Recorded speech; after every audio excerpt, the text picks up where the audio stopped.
ಬ್ರಹ್ಮರುದ್ರಾದಿವಂದ್ಯಂ ಸ್ವಾಂ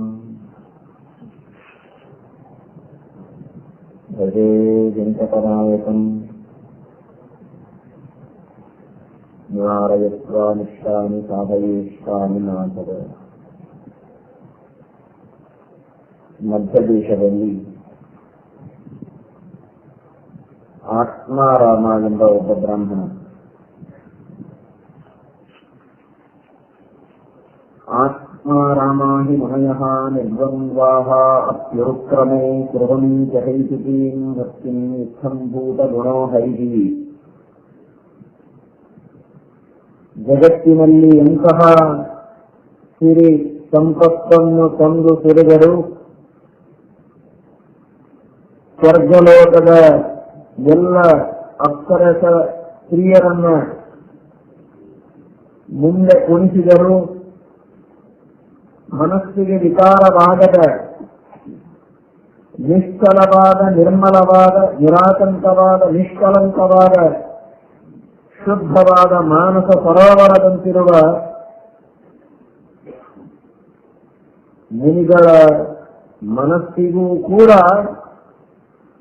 ಆಕರ್ಷಣೆ, ಸೆಳೆತ ಯಾವ ಪರಮಾತ್ಮನ ಪಾದಾರವಿಂದಗಳನ್ನು ನೋಡಿದರೆ ಆಗುತ್ತೆ. ಅಂತಹ ಭಗವಂತನ ಪಾದಾರವಿಂದಗಳ ಸೌಂದರ್ಯ, ಆ ಪರಮಾತ್ಮನಲ್ಲಿರುವ ಆಕರ್ಷಣೆ ಶಕ್ತಿ ಹೇಗಿರಬಹುದು ಊಹೆ ಮಾಡಿ ಅಂತ ಶ್ರೀಮದ್ ಭಾಗವತ ಹೇಳ್ತದೆ. ಆತ್ಮಾರಾಮಾಹಿ ಮಹಯಃ, ತಮ್ಮೊಳಗೆ ತಾವು ಅರ್ಥಾತ್ ಅಂತರಂಗದಲ್ಲಿಯೇ ಸಂತೋಷ ಪಡುವಂತಹ, ಭಗವದ್ದರ್ಶನದಿಂದ ತೃಪ್ತರಾದಂತಹ ಜನರಿಗೆ ಇಡೀ ಜಗತ್ತು ಬೇಡ, ಆದರೆ ದೇವರು ಮಾತ್ರ ಇಲ್ಲದಿದ್ದರೆ ಒಂದು ಕ್ಷಣವೂ ಅವರು ಬದುಕುವುದು ಸಾಧ್ಯ ಇಲ್ಲ. ಇಂತಹ ಆಕರ್ಷಣೆ ಪರಮಾತ್ಮನಲ್ಲಿದೆ. ಅಂತಹ ಆತ್ಮಾರಾಮನಾದ ಒಬ್ಬ ಮುನಿ.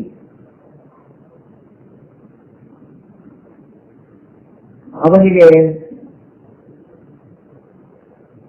ತಂದೆ ತಾಯಿ ಎಲ್ಲರೂ ಪ್ರೀತಿಯಿಂದ ಬೆಳೆಸ್ತಾ ಇದ್ದಾರೆ. ತಂದೆ ದೈವವಶನಾದ ಮೇಲೆ ಕಡು ದಾರಿದ್ರ್ಯದಿಂದ ಒದ್ದಾಡ್ತಾ ಇದ್ದೇನೆ.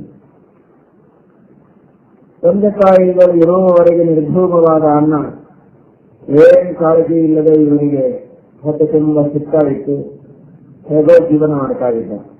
ತಂದೆ ಹೋದ ಮೇಲೆ ಜವಾಬ್ದಾರಿ ಬಂತು, ದುಃಖ ಪಡ್ತಾ ಇದ್ದಾನೆ, ಒದ್ದಾಡ್ತಾ ಇದ್ದಾನೆ. ಇಷ್ಟು ಓದಿದರು, ಇಷ್ಟು ಕಲಿತರೂ ನಮಗೆ ದಾರಿದ್ರ್ಯ ಬಿಟ್ಟಿಲ್ಲಲ್ಲ, ಏನ್ ಮಾಡಬೇಕು ನಾನು? ಹಾಗೆ ದುಃಖದಿಂದ ಬರ್ತಾ ಇದ್ದಾನೆ. ವೆಂಕಟಾಚಲದ ಯಾತ್ರೆಯನ್ನು ಮಾಡಬೇಕು ಅಂತ ಹೊರಟ, ತಿರುಪತಿಯ ಯಾತ್ರೆಯನ್ನು ಮಾಡಬೇಕು ಅಂತ ಹೊರಟು ಕಪಿಲ ತೀರ್ಥದಲ್ಲಿ ಸ್ನಾನ ಮಾಡಿ ಅಲ್ಲಿ ಜ್ಞಾನಿಗಳ ಸೂಚನೆಯಂತೆ ಒಂದೊಂದೇ ತೀರ್ಥಗಳ ಸ್ನಾನವನ್ನು ಮಾಡುತ್ತಾ ಹೊರಟ. 17 ತೀರ್ಥಗಳಲ್ಲಿ ಸ್ನಾನ ಮಾಡಿದ.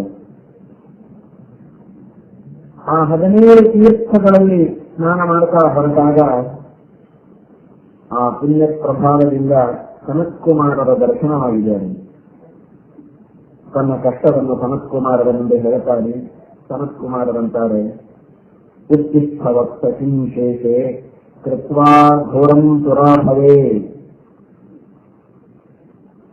ತಮ್ಮ ದಿವ್ಯ ದೃಷ್ಟಿಯಿಂದ ಅವನ ಪೂರ್ವಜನ್ಮದ ಕರ್ಮವನ್ನೆಲ್ಲ ಕಣ್ಣಾರೆ ಕಂಡಿದ್ದಾರೆ ಸನತ್ಕುಮಾರರು. ಸನತ್ಕುಮಾರರು ಮನೋಭಿಮಾನಿಗಳು. ನಮ್ಮ ಮನಸ್ಸಿಗೆ ಅಭಿಮಾನಿ ದೇವತೆಗಳು ಸ್ಕಂದ, ಇಂದ್ರ. ಸ್ಕಂದನ ಅವತಾರವೇ ಸನತ್ಕುಮಾರರು. ಇವನ ಮನಸ್ಸಿನೊಳಗಿದ್ದದ್ದೆಲ್ಲ ಅವರಿಗೆ ಗೊತ್ತು. ಪೂರ್ವಜನ್ಮಗಳಲ್ಲಿ ಇವನು ಮಾಡಿದ ಪಾಪಗಳೆಲ್ಲ ಇವನ ಮನಸ್ಸಿನಲ್ಲಿ ಹುಡುಗಿ ಇದ್ದದ್ದು ಅವರಿಗೆ ಸ್ಪಷ್ಟವಾಗಿ ಕಾಣಿಸ್ತಾ ಇದೆ.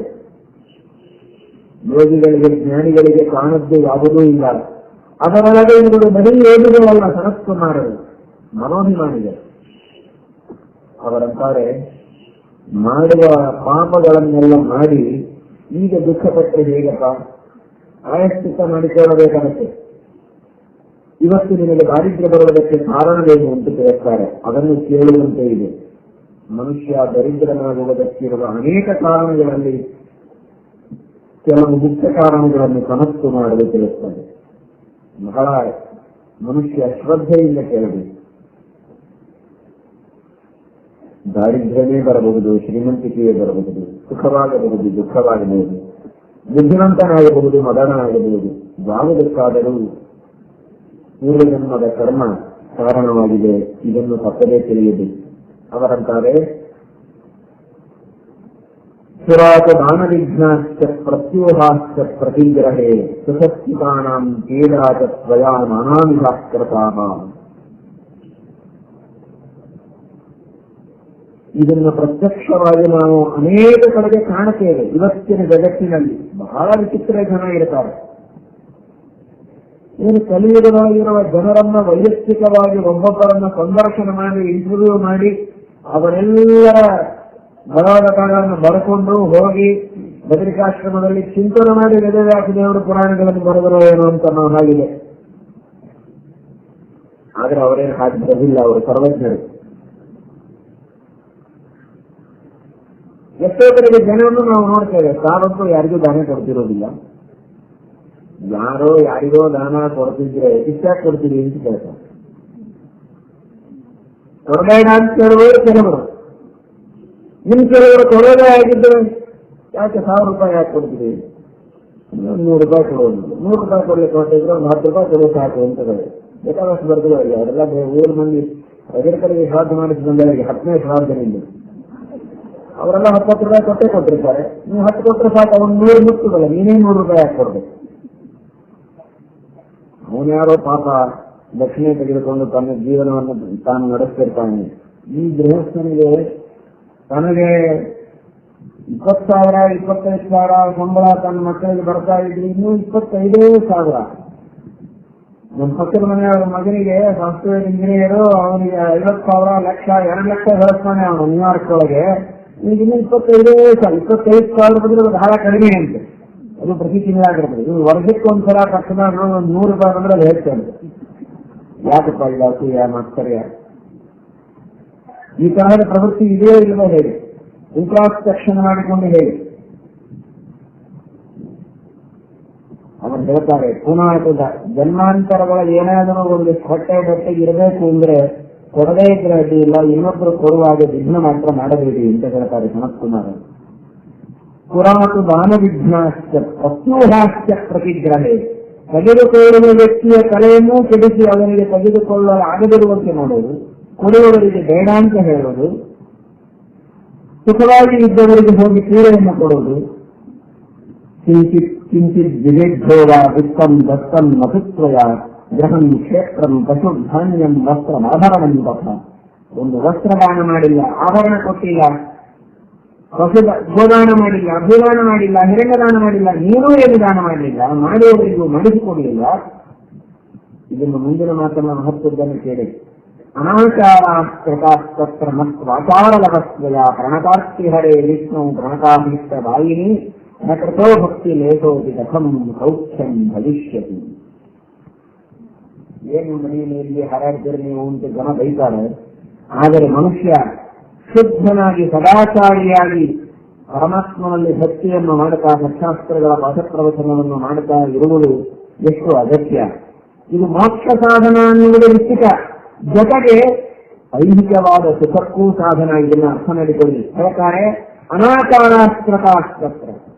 ಒಂದು ದಿವಸ ಸದಾಚಾರದಿಂದ ನೀನು ಇರಲಿಲ್ಲ, ಹೋದ ಜನ್ಮದಾಗೆ ಗೊತ್ತಾ ನಿನಗೆ? ಇನ್ನೊಬ್ಬರು ಮಡಿಯಿಂದ ಶುದ್ಧವಾಗಿ ಸದಾಚಾರಿಗಳಾಗಿ ದೇವರ ಪೂಜೆ ಯಜ್ಞ ಯಾಗ ತಪಸ್ಸು ಮಾಡ್ತಾ ಇದ್ರೆ ಅವರಿಗೆ ಹೋಗಿ ಮೇಲಿಗೆ ಮಾಡಿ ಅವರಿಗೂ ಆಚರಣೆ ಮಾಡದೇ ಇರೋ ಹಾಗೆ ಮಾಡ್ತಾ ಇದ್ರು. ನೀನು ಸ್ವಂತ ಆಚರಣೆಯನ್ನು ಮಾಡಲಿಲ್ಲ. ನೋಡಿ, ಬರೀ ದಾನ ಮಾಡದೇ ಇದ್ರೆ ದರಿದ್ರನಾಗೋದಲ್ಲ, ಶುದ್ಧ ಸದಾಚಾರಿ ಆಗದೇ ಇದ್ರೆ ಮನುಷ್ಯ ದರಿದ್ರನಾಗ್ತಾನೆ. ಎಷ್ಟು ಎಚ್ಚರದಿಂದ ನಾವು ತಿಳಿಯಬೇಕಾಗುತ್ತೆ. ದೇವರು ಕೊಟ್ಟಂತಹ ಉತ್ತಮವಾದ ಈ ದೇಹ ಅತ್ಯದ್ಭುತವಾದ ಬೆಲೆಬಾಳುವ ಸಂಪತ್ತು. ಮೊದಲನೇ ಸಂಪತ್ತು ದೇಹ, ಆಮೇಲೆ ಉಳಿದಲ್ಲ. ದೇಹದಲ್ಲಿ ಇನ್ಯಾವ ವಸ್ತು ದೊಡ್ಡದಲ್ಲ. ದೇಹದೊಳಗಿನ ಒಂದೊಂದು ಅಂಗ, ಒಂದೊಂದು ಕಣ, ಒಂದೊಂದು ಕೂದಲಿಗೆ ಕಿಮ್ಮತ್ತಿದೆ. ಅಂತಹ ಕೋಟಿ ಕೋಟಿ ಕೋಟಿ ರೂಪಾಯಿ ಬೆಲೆಬಾಳುವಂತಹ ವಸ್ತು ಈ ದೇಹ. ಒಳಗೆ ಪ್ರಾಣದೇವರು ಇರೋವರೆಗೆ ಮತ್ತೆ ಪ್ರಾಣದೇವರು ಹೋದ್ಮೇಲೆ ಅದಕ್ಕೆ ಏನೂ ಬೆಲೆ ಇಲ್ಲ. ಅದಕ್ಕೆ ಅದನ್ನು ಹೊತ್ಕೊಂಡು ಹೋಗುವವರಿಗೆ ಹಣ ಕೊಡಬೇಕಾಗತ್ತೆ. ಕೂಡುವ ಕಟ್ಟಿಗೆಗೆ ಹಣ ಇದೆ. ನಮ್ಮ ದೇಹ ತಂದು ನೀವು ಸ್ಮಶಾನಕ್ಕೆ ಕೊಟ್ಟಿವಿ, ಅದಕ್ಕೋಸ್ಕರ ಹಣ ಕೊಡುವುದ್ರೆ ಕೊಡ್ತಾರೆ ಸ್ಮಶಾನದವರು. ಹಣಕ್ಕೆ ಬೆಲೆನೇ ಇಲ್ಲ, ಸುಕ್ಕಟೆಯಾಗಿ ಹಾಕಿ ಬರ್ಬೇಕಷ್ಟೇ. ಇಲ್ಲಿ ಹಣದ ಬೆಲೆ ಇಲ್ಲ, ಅಲ್ಲಿರೋ ಕಟ್ಟಿಗೆಗೆ ಬೆಲೆ ಇದೆ, ಕೊಳ್ಳಿಗೆ ಬೆಲೆ ಇದೆ, ಚಿಮಣೆಯನ್ನಿಗೆ ಬೆಲೆ ಕೇಳ್ತಾರೆ. ಆದ್ರೆ ಇವನು ಒಯ್ದ ಅಮೂಲ್ಯವಾದ ದೇಹಕ್ಕೆ ಬೆಲೆ ಇಲ್ಲ. ಇವನು ಸುಕ್ಕಟೆಯಾಗಿ ಹಾಕಿ ಬರಬೇಕಷ್ಟೇ. ಯಾಕೆ? ಯತ್ರ ಪಾರ್ಥೋ ಧನುರ್ಧರ ತತ್ರ ಶ್ರೀ. ಪಾರ್ಥ ಅಂದ್ರೆ ಭೀಮಸೇನ ದೇವರು, ಹನುಮಂತ ದೇವರು, ಪ್ರಾಣದೇವರು. ಯತ್ರ ಪಾರ್ಥೋ ಧನುರ್ಧರ, ಎಲ್ಲಿ ಪ್ರಣವ ಧನುಸ್ಸನ್ನು ಧಾರಣ ಮಾಡಿದಂತಹ ಭೀಮಸೇನ ದೇವರು, ವಾಯುದೇವರು ಯಾವ ದೇಹದಲ್ಲಿ ಸನ್ನಿಹಿತರಾಗಿದ್ದಾರೆ, ತತ್ರ ಶ್ರೀಹಿ, ಆ ದೇಹಕ್ಕೆ ಶ್ರೀಹಿ ಅಂದ್ರೆ ಬೆಲೆ ಇದೆ. ತತ್ರ ಶ್ರೀಹಿ, ಎಲ್ಲಿ ವಾಯುದೇವರ ಸನ್ನಿಧಾನ ಇಲ್ಲ ಆ ದೇಹಕ್ಕೆ ಬೆಲೆ ಇಲ್ಲ, ಕಾಸು ಕಿಮ್ಮತ್ತಿಲ್ಲ. ಅಂತಹ ವಾಯುದೇವರ ಸನ್ನಿಧಾನ, ಭಗವಂತನ ಸನ್ನಿಧಾನಕ್ಕೆ ಪಾತ್ರವಾದ ಅಮೂಲ್ಯವಾದ ಅನರ್ಘ್ಯವಾದ ಶ್ರೇಷ್ಠವಾದ ಸಂಪನ್ಮೂಲ ಅದು ಈ ದೇಹ.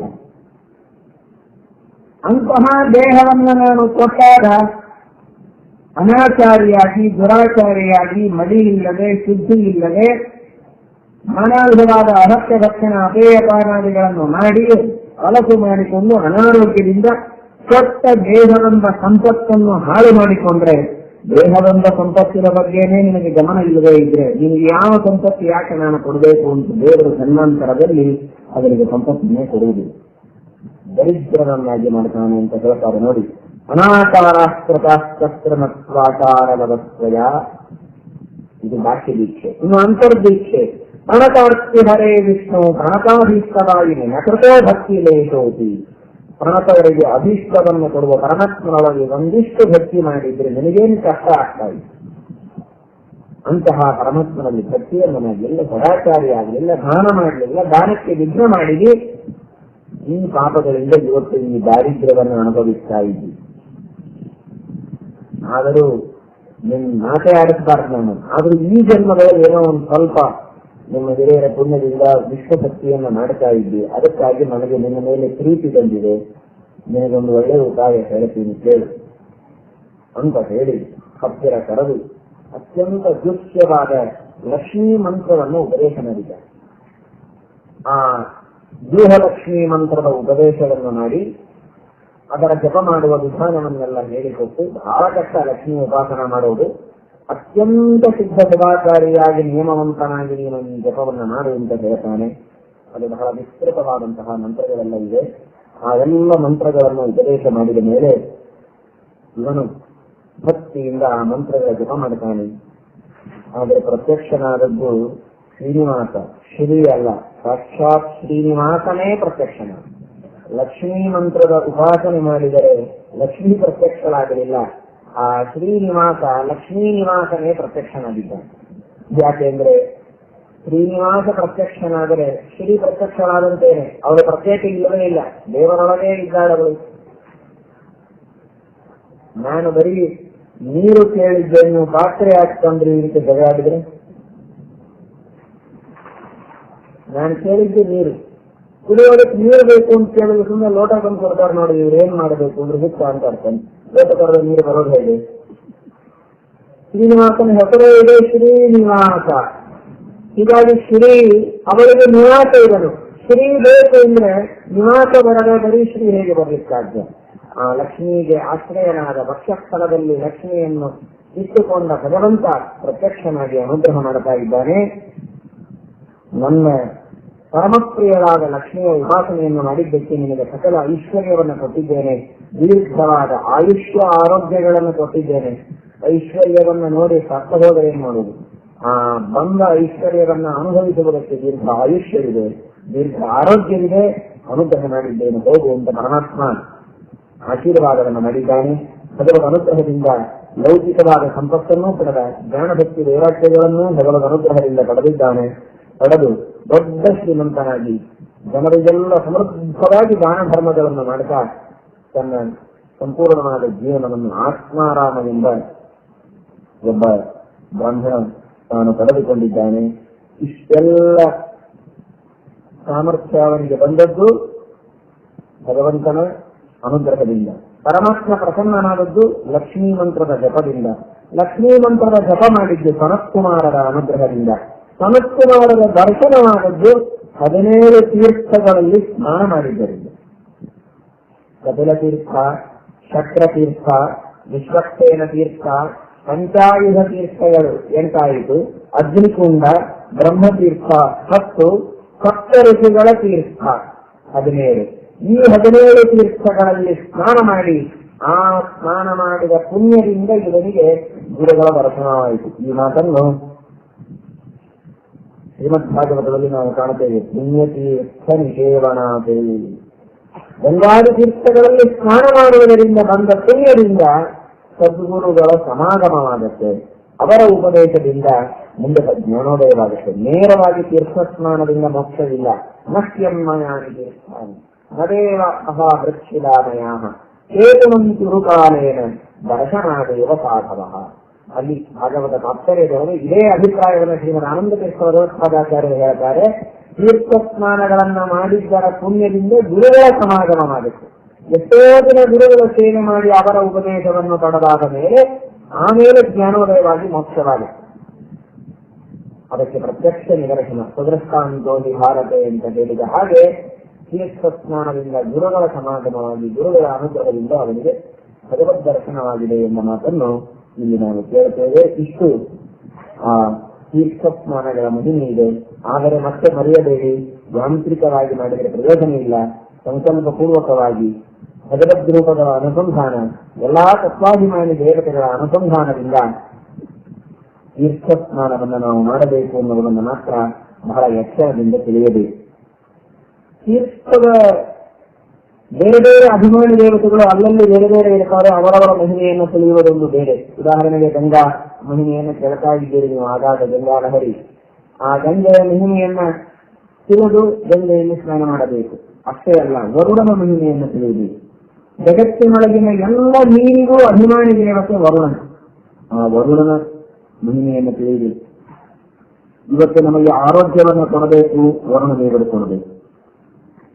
ಇದು ಸತ್ಯ, ಇದು ಸುಳ್ಳು, ಇದು ಧರ್ಮ, ಇದು ಅಧರ್ಮ. ಈ ವಿವೇಕವನ್ನು ನಮಗೆ ಕೊಡಬೇಕು, ವರುಣ ದೇವರು ಕೊಡಬೇಕು. ಸತ್ಯಾಂಧ್ರತೆ ವಿರಿಂಚತಿ ಅಂತಾರೆ ಶ್ರೀಮದ್ ಆಚಾರ್ಯರು. ಸತ್ಯ ಯಾವುದು, ಸುಳ್ಳು ಯಾವುದು, ಧರ್ಮ ಯಾವುದು, ಅಧರ್ಮ ಯಾವುದು, ಈ ತಿಳುವಳಿಕೆಯನ್ನು ನಮಗೆ ನೀಡುವ ಮಹಾದೇವ ಅವನು ವರುಣ. ಅದಕ್ಕಾಗಿ ಸಂಕಲ್ಪ ಮಾಡುವಾಗ ನೀರು ಬಿಡೋದು. ನೀರು ಬಿಡೋದು ಯಾಕೆ? ನಾನು ಮಾಡಿದ ಸಂಕಲ್ಪವನ್ನ ಸುಳ್ಳು ಮಾಡುವುದಿಲ್ಲ. ದಾನ ಕೊಡ್ತೇನೆ ಅಂದ್ರೆ ಕೊಡ್ತೇನೆ, ಸಂಧ್ಯಾವಂದನ ಮಾಡ್ತೇನೆ ಅಂದ್ರೆ ಮಾಡೇ ಮಾಡ್ತೇನೆ, ಬೇಕಾದ್ರೆ ಹೋಗುವುದಿಲ್ಲ. ಇದಕ್ಕೆ ಸಾಕ್ಷಿ ಯಾರು? ವರುಣ. ಯಾಕೆ ಅಂದ್ರೆ ನಾನು ಸುಳ್ಳು ಮಾತಾಡಿದ್ರೆ ಹಿಡಿದು ಜಬರ್ದಸ್ತಿಯಿಂದ ಕೇಳೋದಕ್ಕೆ ವರುಣ ದೇವರಿದ್ದಾರೆ. ಸತ್ಯಾಮೃತೆ ವಿರಿಂಚತಿ. ಆ ವರುಣನ ಸಂಪರ್ಕವನ್ನು ನನ್ನ ಕೈ ಮೇಲೆ ಮಾಡಿಕೊಂಡ್ರೆ ವರುಣನ ಕೈ ಮೇಲೆ ಕೈ ಕೊಟ್ಟ ಹಾಗೆ ನಾನು. ನಿಮ್ ಕೈ ಮೇಲೆ ಕೈ ಕೊಟ್ಟು ಹೇಳ್ತೀನಪ್ಪ ಅಂತೀವ ಇಲ್ಲ. ಯಾರ ಕೈ ಮೇಲೆ ಕೈ ಕೊಡೋದು? ಯಾರು ಇರುವುದಿಲ್ಲ ಎದುರಿಗೆ. ಸಂಧ್ಯಾವಂದನ ಮಾಡುವಾಗ ಯಾರಿರ್ತಾರೆ? ನೀವು ಟಿವಿ ಆನ್ ಮಾಡ್ಕೊಂಡು ಕೂತ್ರೆ 10 ಮಂದಿ ಮುಕ್ಕಿರ್ತಾರೆ. ಟಿವಿ ಇಲ್ಲದೆ ಇದ್ದವರೆಲ್ಲ ಮನೆಯವರು ಓಡಿ ಬರ್ತಾರೆ. ನೀವು ಸಂಧ್ಯಾವಂದನ ಮಾಡ್ತೀವಿ ಅಂದ್ರೆ ನಾವು ಕೇಳ್ತೀವ್ರಿ, ಎಷ್ಟು ಚಂದ ಸಂಧ್ಯಾವಂದನ ಮಾಡ್ತೀವಿ, ಯಾರು ಬರ್ತಾರೆ ನಿಮ್ಮ ಹತ್ರ? ನೀವು ಕೈ ಕೊಟ್ಟೆ ಅಂತ ಹೋಗ್ತಾರೆ, ನಿಮ್ ಕೈ ಇಟ್ಕೊಳ್ಳೋಕೆ ಯಾರು ಇಲ್ಲ. ಹಾಗಾದ್ರೆ ಯಾರ ಮೇಲೆ ಕೈ ಕೊಟ್ಟರೆ ನಾವು ಪ್ರತಿಜ್ಞೆ ಮಾಡಬೇಕು? ವರುಣನ ಕೈ ಮೇಲೆ ಕೈ ಹಾಕಬೇಕು. ಸತ್ಯಾನೃತೆ ವಿರಿಂಚತಿ. ಸತ್ಯ ಅನೃತಗಳನ್ನು ವಿವೇಚನೆ ಮಾಡಿ ಸತ್ಯವನ್ನ ಅನುಷ್ಠಾನ ಮಾಡುವ ಶಕ್ತಿಯನ್ನ ಕೊಡುವವನೇ ವರುಣ. ಆದ್ದರಿಂದ ಅಂತಹ ಸತ್ಯ ಹರಿಶ್ಚಂದ್ರ ಅವನು ಸತ್ಯ ಮಾತನಾಡದೇ ಇದ್ದಾಗ ಅವನಿಗೆ ಜಲೋದರವನ್ನು ತಂದುಕೊಟ್ಟು ಶಾಸನ ಮಾಡಿದವರು ಯಾರು? ಜಲೋದರವಾಯಿತು ಅಂದ್ರೆ ಅರ್ಥ ಏನು? ವರುಣನಿಂದಲೇ ತಾನೇ ಆಗುತ್ತದೆ ಜಲೋದರ. ಯಾಕಾಯಿತು? ಅವನಿಗೆ ಅಸತ್ಯ ಎಂದೂ ಸೇರೋದಿಲ್ಲ. ಅಸತ್ಯ ಮಾತನಾಡುವ ಹರಿಶ್ಚಂದ್ರನನ್ನ ಹಿಡಿದು ಬಾಯಿ ತರಿಸಿ ಅವನಿಂದ ಸತ್ಯ ಮಾತನಾಡುವಂತೆ ಸತ್ಯವಂತನಾಗುವಂತೆ ಮಾಡಿಸಿದ ಮಹಾನುಭಾವನೆ ವರುಣ. ಹೀಗಾಗಿ ನಮ್ಮ ಮಾತು ಸುಳ್ಳಾಗದಿರಲಿ ಅನ್ನುವುದಕ್ಕೋಸ್ಕರವಾಗಿ ನೀರಿನಿಂದ ಸಂಕಲ್ಪ ಮಾಡೋದು. ನೀರೇ ಆಗ್ಬಿಡ್ಬೇಕ್ರಿ, ಹಾಗೆ ಆಗ್ಬಿಡಬಾರದು ಅಂತ ಕೆಲವರು. ಬೇಕಾಶ್ ನಮ್ಮ ಮನೆಯೊಳಗೆ ಹೈನದ ಹಾಲೆ ಆಗ್ಬಿಡಬಾರದು ಅಂತ. ನಿಮ್ಮ ಮನೆಯೊಳಗೆ ಹೈನಿರ್ಬೋದು, ಸರಿಯಾಗಿ ಏನಿರ್ಬೋದು, ಆದ್ರೆ ಬಿಡೋದು ಮಾತ್ರ ನೀರೇ ಬಿಡಬೇಕು, ಹಾಲು ಬಿಡಬಾರದು. ಯಾಕೆ ಅಂದ್ರೆ ಸತ್ಯಾಮೃತೆ ವಿರಿಂಚತಿ. ಅದು ವರುಣನ ಮಹಿಮೆ. ಇದು ವರುಣನ ಅನುಸಂಧಾನ.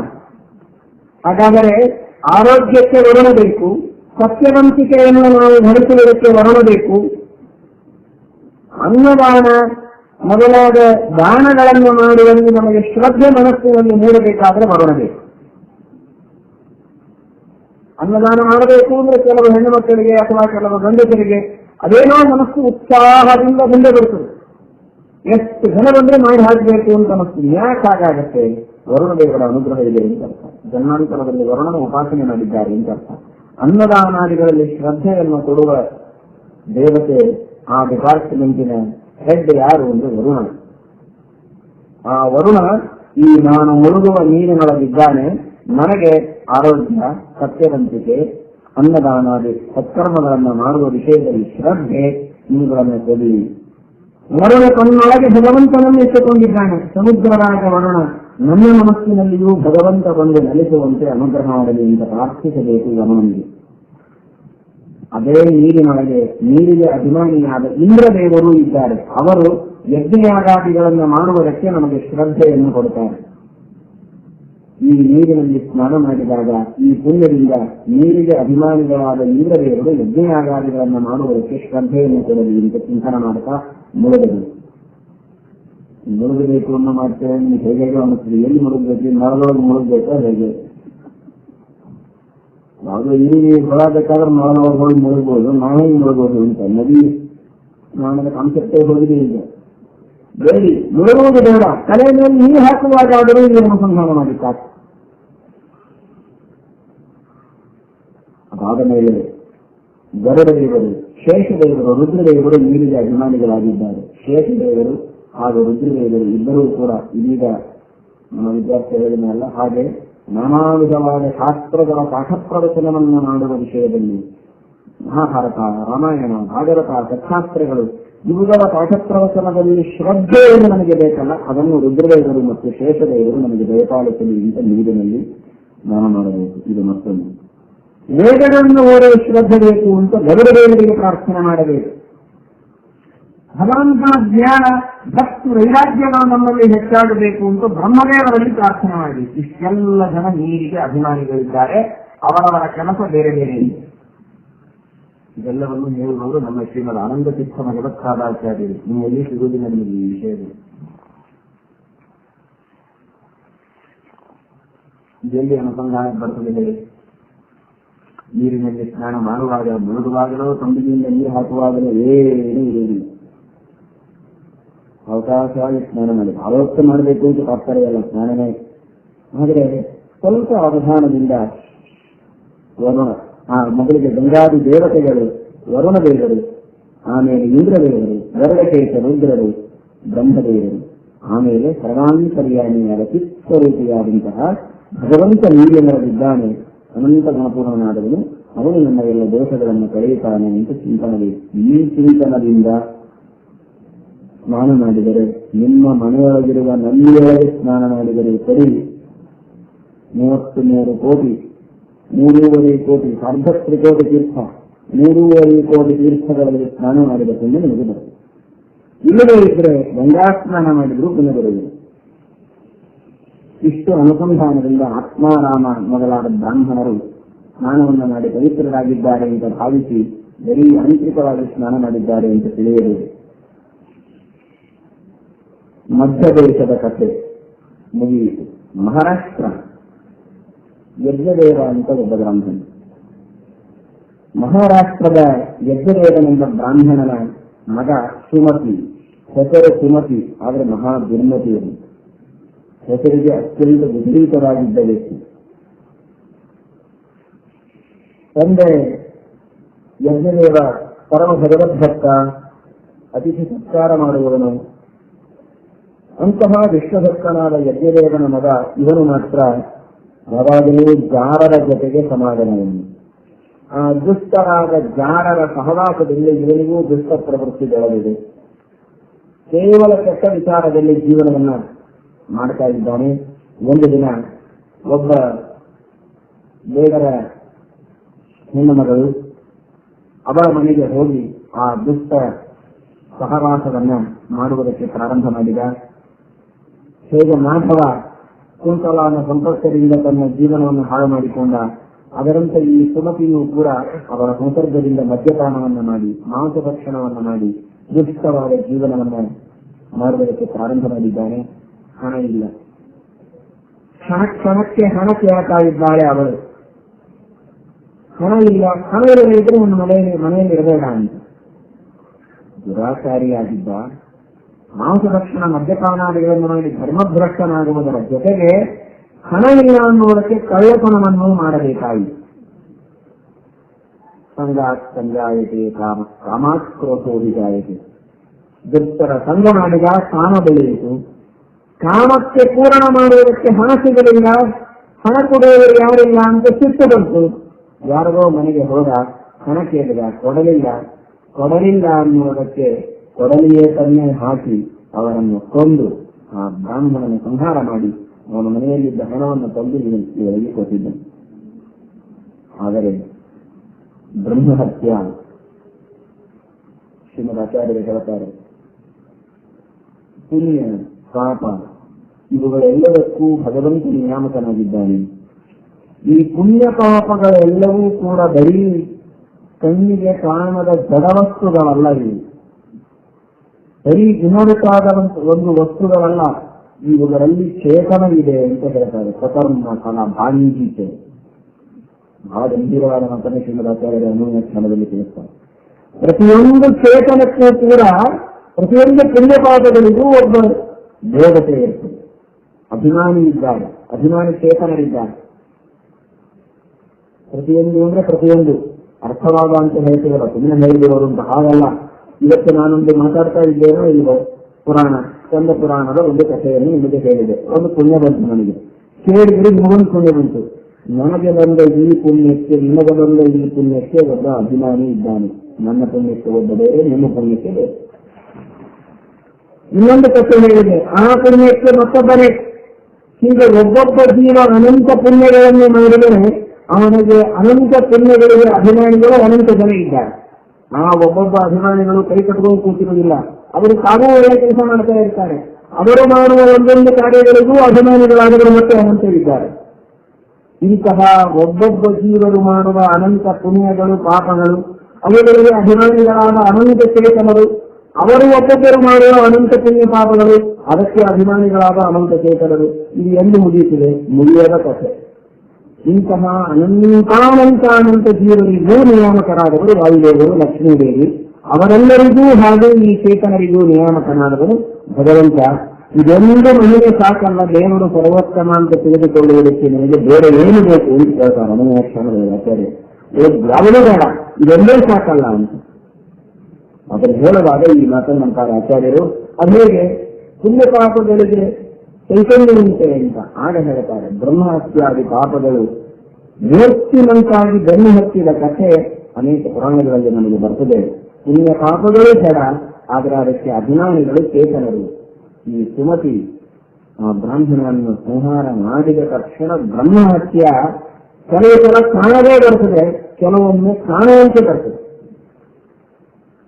ಬ್ರಹ್ಮಹತ್ಯೆ ಆಗುವುದನ್ನು ಬೆನ್ನು ಹತ್ತಿ ಬರ್ತಾ ಇದೆ. ನೀಲವಸ್ತ್ರಧರ ಭೀಮ ಕೃಷಂ ರಕ್ತ ಶಿರೋರಹ, ಅತ್ಯಂತ ತಪ್ಪಾದ ವಸ್ತ್ರವನ್ನು ಧಾರಣ ಮಾಡಿ, ಭಯಾನಕವಾದಂತಹ ರೂಪವನ್ನು ಧಾರಣ ಮಾಡಿ, ಕೆಂಪು ಕೂದಲುಗಳು ಅಟ್ಟಹಾಸವನ್ನು ಮಾಡ್ತಾ ಇಡೀ ಭೂಮಂಡಲದಲ್ಲಿ ಕಂಪನವನ್ನು ಉಂಟು ಮಾಡುವಂತೆ ರೌದ್ರವಾದ ರೂಪವನ್ನು ತೆಗೆದುಕೊಂಡು ಹೆಜ್ಜೆ ಇಡಕ ಬ್ರಹ್ಮಹತ್ಯೆ ಬರ್ತಾ ಇದ್ರೆ ಗಾಬರಿಯಾಗಿ ಓಡ್ತಾ ಇದ್ದಾನೆ. ಎಲ್ಲಿ ಓಡಿದರೂ ಕೂಡ ಇವನನ್ನು ಬಿಡ್ತಾ ಇಲ್ಲ. ಕೊನೆಗೆ ತಂದೆ ಹತ್ರ ಬಂದು ಕಾಲಿಗೆ ಬಿದ್ದ. ಅವನಿಗೆ ಪುತ್ರ ಮಾಮ, ಇವನು ದುಷ್ಟ ಅಂತ ಗೊತ್ತಾಗಿತ್ತು. ಆದರೂ ಕೂಡ ಮಗ ಇವತ್ತಿಲ್ಲ ನಾಳೆ ಒಳ್ಳೆಯದಾಗಿ ಬರಬಹುದು ಅಂತ ಅವನನ್ನು ಹತ್ತಿರ ಕರೆದುಕೊಂಡು ಕೂಡಿಸಿದರೆ ಬ್ರಹ್ಮಹತ್ಯೆ ಹೇಳ್ತಾ ಇದ್ದವನು, ಬಿಡು, ನಾನು ಅವನು ಕರೆದುಕೊಂಡು ಹೋಗೋದಕ್ಕೆ ಬಂದಿದ್ದೇನೆ, ನೀನು ಹಿಡ್ಕೋಬೇಡ ಅಂತ. ಎಳೆಯಲಿಲ್ಲ, ಬಿಡು ಅಂತ ಹೇಳ್ತಾ ಇದ್ದೆ. ಎಷ್ಟು ಸೂಕ್ಷ್ಮ ಇದೆ ನೋಡಿ. ಅಂದ್ರೆ ಈ ಯಜ್ಞದೇವ ಅತ್ಯಂತ ಸಾತ್ವಿಕನಾದ, ಧಾರ್ಮಿಕನಾದ, ಪುಣ್ಯವಂತನಾದ, ಪಾವನ ಜೀವನ ಮಾಡುವ ವ್ಯಕ್ತಿ. ಹೀಗಾಗಿ ಇವನು ಹುಟ್ಟಿದಾಗ ಕಸಿದುಕೊಳ್ಳುವಷ್ಟು ಧೈರ್ಯ ಬ್ರಹ್ಮಹತ್ಯೆಗಿಲ್ಲ. ವಾದವಾದಿಯರ ಕಥೆ ನೆನಪಾಗ್ತದೆ. ವಾದವಾದಿಯರ ಸ್ವಂತ ಮಗ, ಔರಸ ಪುತ್ರ, ಸಣ್ಣ ಮಗು ಕೂತು ಅನಾರೋಗ್ಯವಾಗಿ ನಿತ್ಯದಲ್ಲಿ ಧನ್ವಂತರಿ ಜಪ ಮಾಡಿ ಅಭಿನಂದನೆ ಮಾಡಿ ತೀರ್ಥವನ್ನು ಕೊಡ್ತಾ ಇದ್ರು ಯಾರ್ಯಾರಿಗೆ. ಮಗುವಿಗೆ ಆರೋಗ್ಯ ಆಗಲಿ, ಮುಂದೆ ಶಾಸ್ತ್ರ ಹೋಗಲಿ ಇಲ್ಲ. ಆದ್ರೆ ಹೆಂಡತಿ ಯಾವಾಗಲೂ ಹೆಂಡತಿ ವಿಚಾರ ಮಾಡಿದ್ದು, ಜ್ವರ ಬಂದಿದೆ, ಈ ಸರಿ ಅನಾರೋಗ್ಯ ಆಗಿದೆ, ಇವರು ಕಣ್ಣೀರು ಕೊಟ್ಟರೆ ಗತಿ ಏನು ಅಂತ. ಆವಾಗ ಕುಡಿಸ್ತಾನೇ ಇರಲಿಲ್ಲ, ಗಿಡಕ್ಕೆ ಹಾಕಿಬಿಡ್ತಿದ್ರು.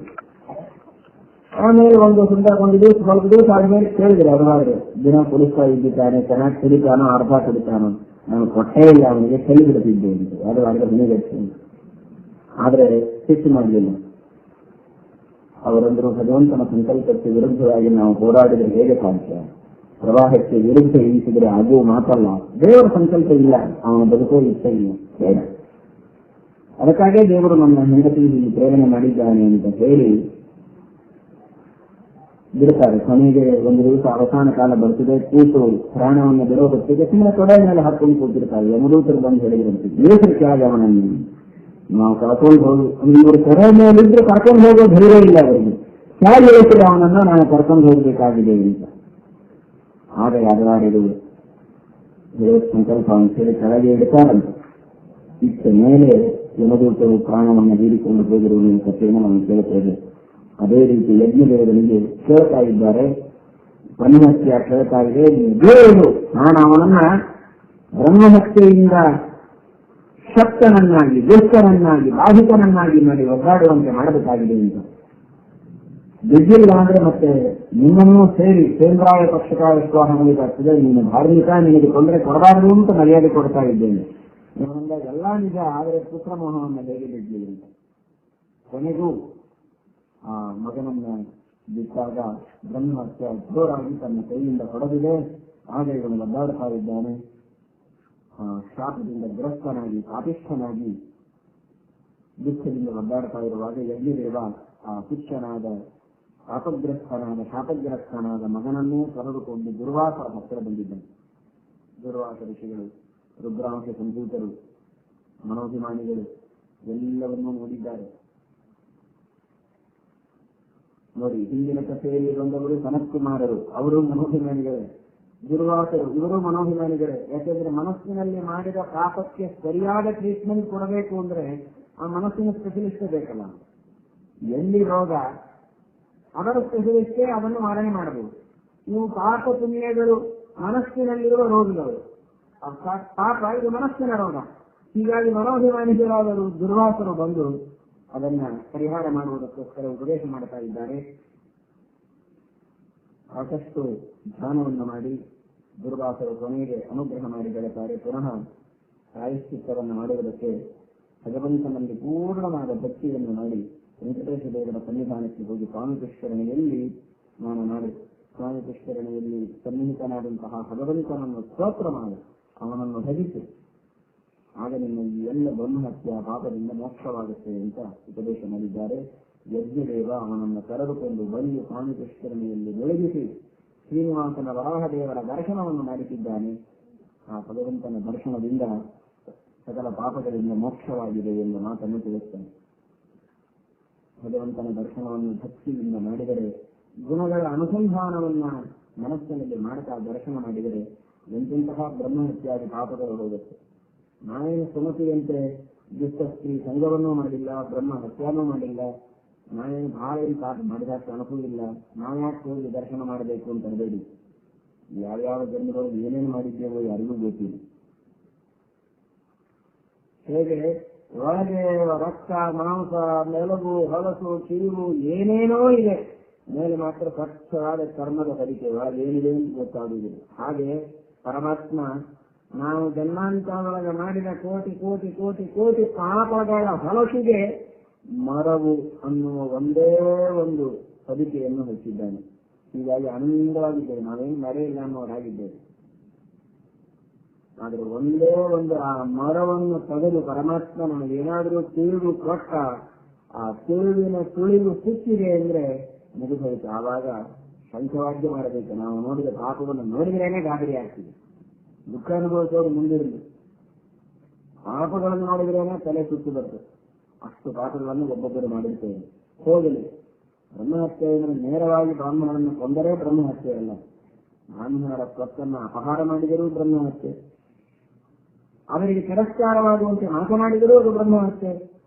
ಯಾವುದೇ ತರಹದ ಗುರು ಹಿರಿಯರಿಗೆ ನಿಂದೆ ಮಾಡಿದರೂ ಅದು ಹತ್ಯೆ ಮಾಡಿದ್ದಷ್ಟು ಸಮಾನ. ಕಥೆ ಕೇಳಿದರೆ ನೀವು ಯುಧಿಷ್ಠಿರನಿಗೆ ಬೈತಾನೆ ಅರ್ಜುನ, ಯುಧಿಷ್ಠಿರನನ್ನು ಕೊಲ್ಲುವುದಕ್ಕೆ ಹೊರಟರೆ ನೀನು ಕೊಲ್ಲೋದು ಬೇಕಾಗಿಲ್ಲ, ಗಾಂಧೀವ ಧನುಸ್ಸನ್ನು ಕೆಳಗಿಡು ಅಂತ ಹೇಳಿದವರನ್ನ ಕೊಂತೇನೆ ಅಂತ ಪ್ರತಿಜ್ಞೆ ಮಾಡಿದ್ದೀಯಲ್ಲ, ಬೈದು ಬಿಡು ಸಾಕು, ಕೊಂದಂತೇನೆ ಆಗ್ತದೆ ಅಂತ ದೇವರು. ಅಂದ್ರೆ ದೊಡ್ಡವರನ್ನು ಬೈಯೋದು ಒಂದೇ, ಕೊಲ್ಲೋದು ಒಂದೇ, ಎರಡು ಒಂದೇ ಅಂತ ಹೇಳ್ತಾರೆ. ಆದ್ದರಿಂದ ಅಂತಹ ಬ್ರಹ್ಮಹತ್ಯೆಗಳನ್ನು ಪದೇ ಪದೇ ನಾವು ಮಾಡಿರ್ತೇವೆ. ಆ ಎಲ್ಲ ಪಾಪಗಳಿಗಾಗಿ ಸ್ನಾನ ಮಾಡಬೇಕು. ಸ್ನಾನಪುಷ್ಕರಣೆ, ತೀರ್ಥಕ್ಕೆ, ಪಾಪವಿನಾಶನ, ಆಕಾಶಗಂಗಾ, ನಾನಾ ತರಹದ ತೀರ್ಥಗಳ ಸ್ನಾನ ಮಾಡಬೇಕು ಅಂತ ಹೇಳ್ತಿದೆ.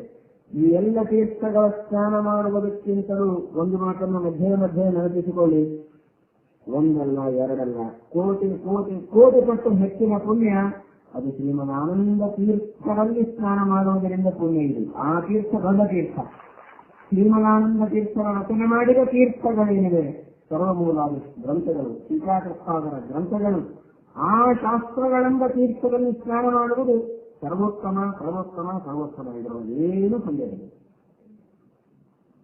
ಆದರೆ ಆ ತೀರ್ಥ ಸ್ನಾನ ಮಾಡುವುದಕ್ಕೆ ನಮ್ಮ ಮನಸ್ಸು ಶುದ್ಧವಾಗಬೇಕು, ಆ ಪುಣ್ಯ ಲಭಿಸಬೇಕು ಅನ್ನೋದಕ್ಕೆ ಈ ಎಲ್ಲಾ ತೀರ್ಥ ಸ್ನಾನಗಳು ಸಾಧನ ನಡೆಯ ಹೊತ್ತು ಇದೇ ಗುರಿ ಅಲ್ಲ.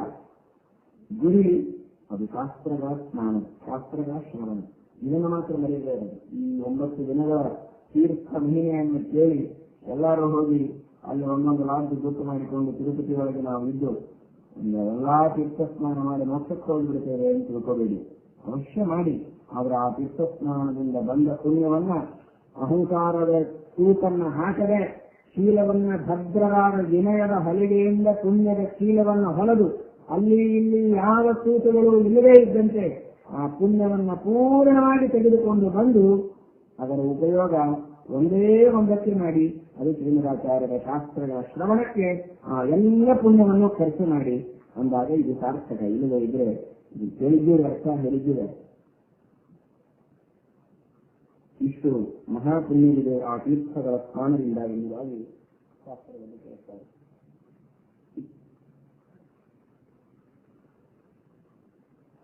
ರಾಮಕೃಷ್ಣ ತೀರ್ಥ ಅಂತ, ರಾಮಕೃಷ್ಣ ಎಂಬ ಒಬ್ಬ ಮುನಿ ತಪಸ್ಸು ಮಾಡ್ತಾನೆ. ಅವನು ತಪಸ್ಸು ಮಾಡುವಾಗ ಎಷ್ಟರ ಮಟ್ಟಿಗೆ ಶ್ರದ್ಧೆಯಿಂದ ತಪಸ್ಸು ಮಾಡಿದ. ಒಂದು ತಾಸು ಉಪನ್ಯಾಸ ಕೂರೋದ್ರೊಳಗೆ 10 ಸಲ ಆ ಕಡೆ ಈ ಕಡೆ ತಲೆ ಆಡಿಸಿ, ಕೈ ಆಡಿಸಿ, ಕಾಲ ಆಡಿಸಿ, ಎಲ್ಲಾ ಆಸನಗಳು ಮುಗಿದೋಗಿದೆ. ಯೋಗಾಸನ ಮಾಡಲಿಕ್ಕೆ ಕಲಿಸುವವರಿಗೂ ಅಷ್ಟು ಆಸನ ಬರಲಿಕ್ಕಿಲ್ಲ. ಅದು ಉಪನ್ಯಾಸ ಕೂತಾಗಿ ಮಾಡೋರ ಆಸನ ನೋಡಿದರೆ ಅತ್ಯದ್ಭುತವಾಗಿರ್ತದೆ. ಇಷ್ಟು ನಮಗಿದೆ. ಆದರೆ ಅವನ ಬಗ್ಗೆ ಹೇಳುತ್ತಾರೆ, ಆ ಮಹಾತ್ಮರ ಬಗ್ಗೆ, ಪರಮಾನ್ನವಂತರಂ ವಾಪಿ ನಕಾಲತಃ.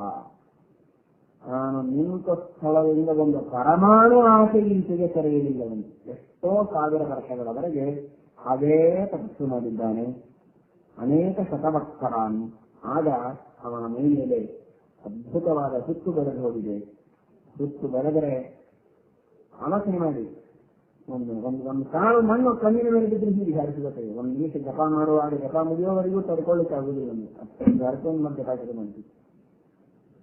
ನೀರು ಬಿದ್ದರೆ ತಡ್ಕೊಳ್ಳಿಕ್ಕೆ ಆಗುವುದಿಲ್ಲ. ಅಂಥದ್ದು ಹುತ್ತು ಮೈ ಮೇಲೆ ಬೆಳೆದರೂ ಅವನಿಗೆ ಹೊತ್ತು ಹೋದದ್ದೇ ಗೊತ್ತಾಗಲಿಲ್ಲ. ಅಷ್ಟು ಆನಂದವಾಗಿದ್ದಾನೆ. ಕೊನೆಗೆ ಇಂದ್ರ ದೇವರು ಧೋ ಧೋ ಧೋ ಅಂತ ಮಳೆ ಸುರಿಸಿ ಅವನ ಮೇಲಿರುವಂತಹ ಹುತ್ತನ್ನು ಕರಗಿಸಿದ್ದಾರೆ. ಆಗ ಭಗವಂತ ಅವರಿಗೆ ಪ್ರತ್ಯಕ್ಷನಾಗಿ ದರ್ಶನವನ್ನು ಕೊಟ್ಟ. ಅದು ರಾಮಕೃಷ್ಣ ತೀರ್ಥ ಅಂತ. ಸುಂದರ ತೀರ್ಥಕ್ಕೆ ಹೋಗುವಾಗ ಮಧ್ಯದಲ್ಲಿ ರಾಮಕೃಷ್ಣ ತೀರ್ಥ ಬರ್ತದೆ, ಅಲ್ಲಿಂದ ಮುಂದೆ ಹೋಗಬೇಕು ಸುಂದರ ತೀರ್ಥಕ್ಕೆ. ಅಂತಹ ಶ್ರೇಷ್ಠವಾದ ಆ ರಾಮಕೃಷ್ಣ ತೀರ್ಥದಲ್ಲಿ ಪುಷ್ಯ ಮಾಸದ ಹುಣ್ಣಿಮೆಯ ಸ್ನಾನ ಮಾಡಿದರೆ ಸಕಲ ತೀರ್ಥಕ್ಷೇತ್ರಗಳಲ್ಲಿ ಸ್ನಾನ ಮಾಡಿದ ಮಹಾಫಲ ಬರುತ್ತದೆ ಎಂಬುದಾಗಿ ಹೇಳ್ತಾರೆ. ಇಂತಹ ಒಂದು ಮಹಾಮಹಿಮೆಯನ್ನ ತಿಳಿಸ್ತಾ ಇದ್ದಾರೆ.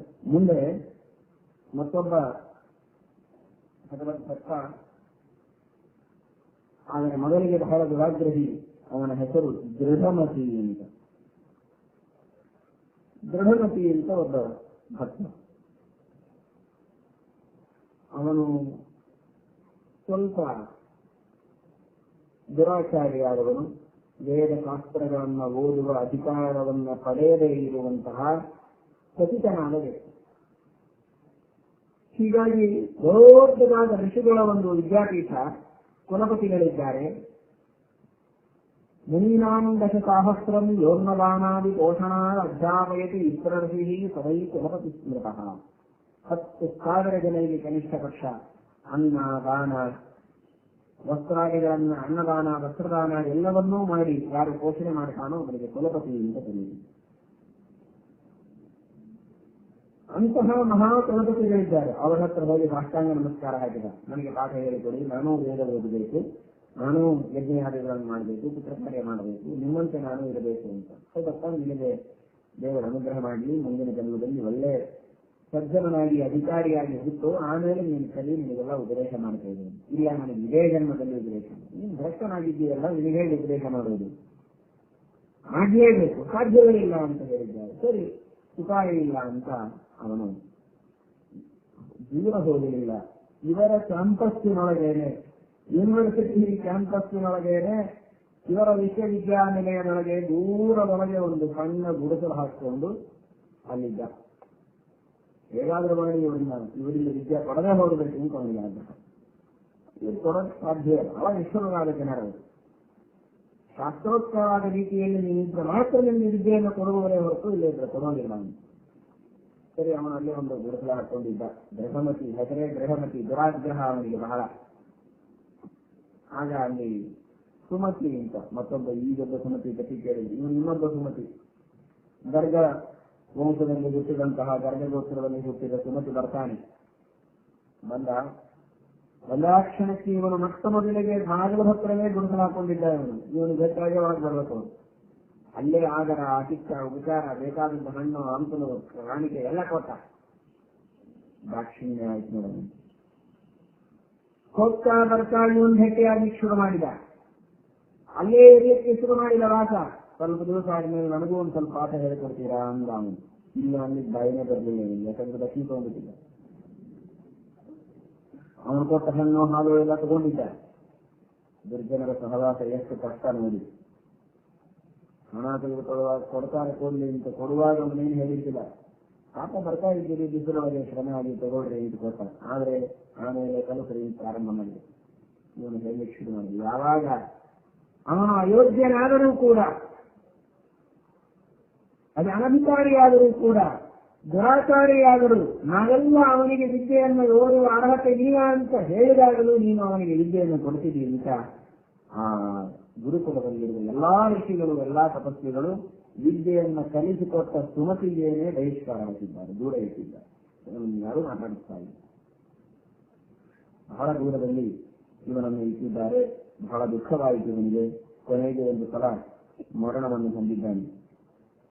ಕಲ್ಪ ಕೋಟಿ ಸಹಸ್ರಾಣಿ ಕಲ್ಪ ಕೋಟಿ ಶತಾಣಿಕ ದುತ್ವಾ ಕ್ರಮೇಣ ನರಕಾಣಿ. ಎಷ್ಟೋ ಕೋಟಿ ಕೋಟಿ ಕೋಟಿ ವರ್ಷಗಳವರೆಗೆ ನರಕವನ್ನು ಅನುಭವಿಸಿದ್ದಾನೆ. ನರಕ ಅನುಭವಿಸಿದ ಮೇಲೆ ಮತ್ತೆ ಉತ್ತಮವಾದ ಜನ್ಮ ಬಂತೇನು ಬರಲಿಲ್ಲ. ಇನ್ನೂ ಪಾಪ ಮುಗಿದಿರಲಿಲ್ಲ. ಭಗವಂತನಿಗೆ ಅಪ್ರಿಯರಾದ, ಅನಾಚಾರಿಗಳಾದ, ಭಗವಂತನಿಗೆ ಅಪೇಕ್ಷಿತರಲ್ಲದೇ ಇರುವ ವ್ಯಕ್ತಿಗಳು ಯಾರೋ, ದೇವರ ಆಜ್ಞೆಯನ್ನು ಉಲ್ಲಂಘನ ಮಾಡಿ ಜೀವನ ಮಾಡುವವರು, ಅಂಥವರಿಗೆ ಭಗವತ್ತತ್ವದ ಉಪದೇಶ ಮಾಡಿದರೆ ದೇವರಿಗೆ ಬೇಸರ. ಅಷ್ಟು ಬೇಸರವಾಗಿ ಭಗವಂತ ಇವರಿಗೆ ಇಷ್ಟು ನರಕಗಳನ್ನು ಕೊಟ್ಟು ಮುಂದೆ ಕಪ್ಪೆಯಾಗಿ ಹುಟ್ಟಿದ್ದಾನೆ, ಹಂದಿಯಾಗಿ, ಬೈತಿರ್ತಾರೆ ಕಪ್ಪಿ, ಹಂದಿ, ನಾಯಿ ಅಂತ ಎಲ್ಲ ಆಗಿದ್ದಾನೆ. ಕಪ್ಪೆಯಾಗಿ, ಹಂದಿಯಾಗಿ, ನಾಯಿಯಾಗಿ, ಕಾಗೆಯಾಗಿ, ನಾನಾಂಧವಾದ ನೀತಿ ಯೋನಿಗಳಲ್ಲಿ ಹುಟ್ಟಿ ಕ್ರಮೇಣ ಒಂದೊಂದೇ ವರ್ಣಗಳ ಮೇಲೆ ಹುಟ್ಟಾಗುತ್ತಾ ಕೊನೆಗೆ ಬ್ರಾಹ್ಮಣನಾಗಿ ಹುಟ್ಟಿದ್ದಾನೆ. ಹುಟ್ಟಿದ ಮೇಲೆ ಬ್ರಹ್ಮರಾಕ್ಷಸ ನಡ್ಕೊಂಡು ಆ ಪಾಪ ಎಲ್ಲಿ ತನಕ ಹರಿದು ಬರ್ತಾ ಇದೆ ನೋಡಿ. ಆಗ ಎಲ್ಲಿ ನೋಡಿದರೆ ಅಲ್ಲಿ ಹಾಹಾಕಾರ ಮಾಡುವುದು, ಹುಚ್ಚರಂತೆ ಓಡಾಡುವುದು, ಓದುವುದಕ್ಕಿಲ್ಲ, ಬರೆಯುವುದಕ್ಕಿಲ್ಲ, ಊಟ ಇಲ್ಲ, ನಿದ್ರೆ ಇಲ್ಲ, ಯಾವಾಗಲೂ ಗಾಬರಿ, ಯಾವಾಗಲೂ ಮೈ ಉರಿದಂತೆ ಕುಣಿದಾಡ್ತಾ ಇದ್ದಾನೆ. ಮೈಯಲ್ಲಿ ರಾಕ್ಷಸನ ಪ್ರವೇಶವಾಗಿದೆ. ಆಗ ಇವರ ತಂದೆ ಮಗನನ್ನು ಕರೆದುಕೊಂಡು ಅಗಸ್ತ್ಯ ಋಷಿಗಳ ಹತ್ತಿರ ಬಂದಿದ್ದ. ಇವರು ಮನೋಭಿಮಾನಿಗಳಲ್ಲ, ಆದ್ರೆ ಮನೋಭಿಮಾನಿ ದೇವತೆಗಳು ರುದ್ರದೇವರು. ರುದ್ರದೇವರ ಪರಮ ಭಕ್ತರು ಅಗಸ್ತ್ಯರು. ನೀವು ಕೇಳಿದ್ದೀರಿ ಅಗಸ್ತ್ಯರ ಕಥೆ ಕೇಳುವಾಗ ಮಹಾಭಾರತದ ಪ್ರವಚನದಲ್ಲಿ. ಅದಕ್ಕೋಸ್ಕರನೇ ಅಗಸ್ತ್ಯೇಶ್ವರ ಅಂತ ಪ್ರಸಿದ್ಧ. ಅಲ್ಲಲ್ಲಿ ಅಗಸ್ತ್ಯರು ಪ್ರತಿಷ್ಠೆ ಮಾಡಿದ ರುದ್ರದೇವರು ಬಹಳ ಕೆಳಗಿದೆ. ಹೀಗಾಗಿ ಮನೋಭಿಮಾನಿಗಳಾದ ರುದ್ರದೇವರ ಅವತಾರ ದುರ್ವಾಸರು, ಮನೋಭಿಮಾನಿಯಾದ ಸ್ಕಂದನ ಅವತಾರ ಸನತ್ಕುಮಾರರು.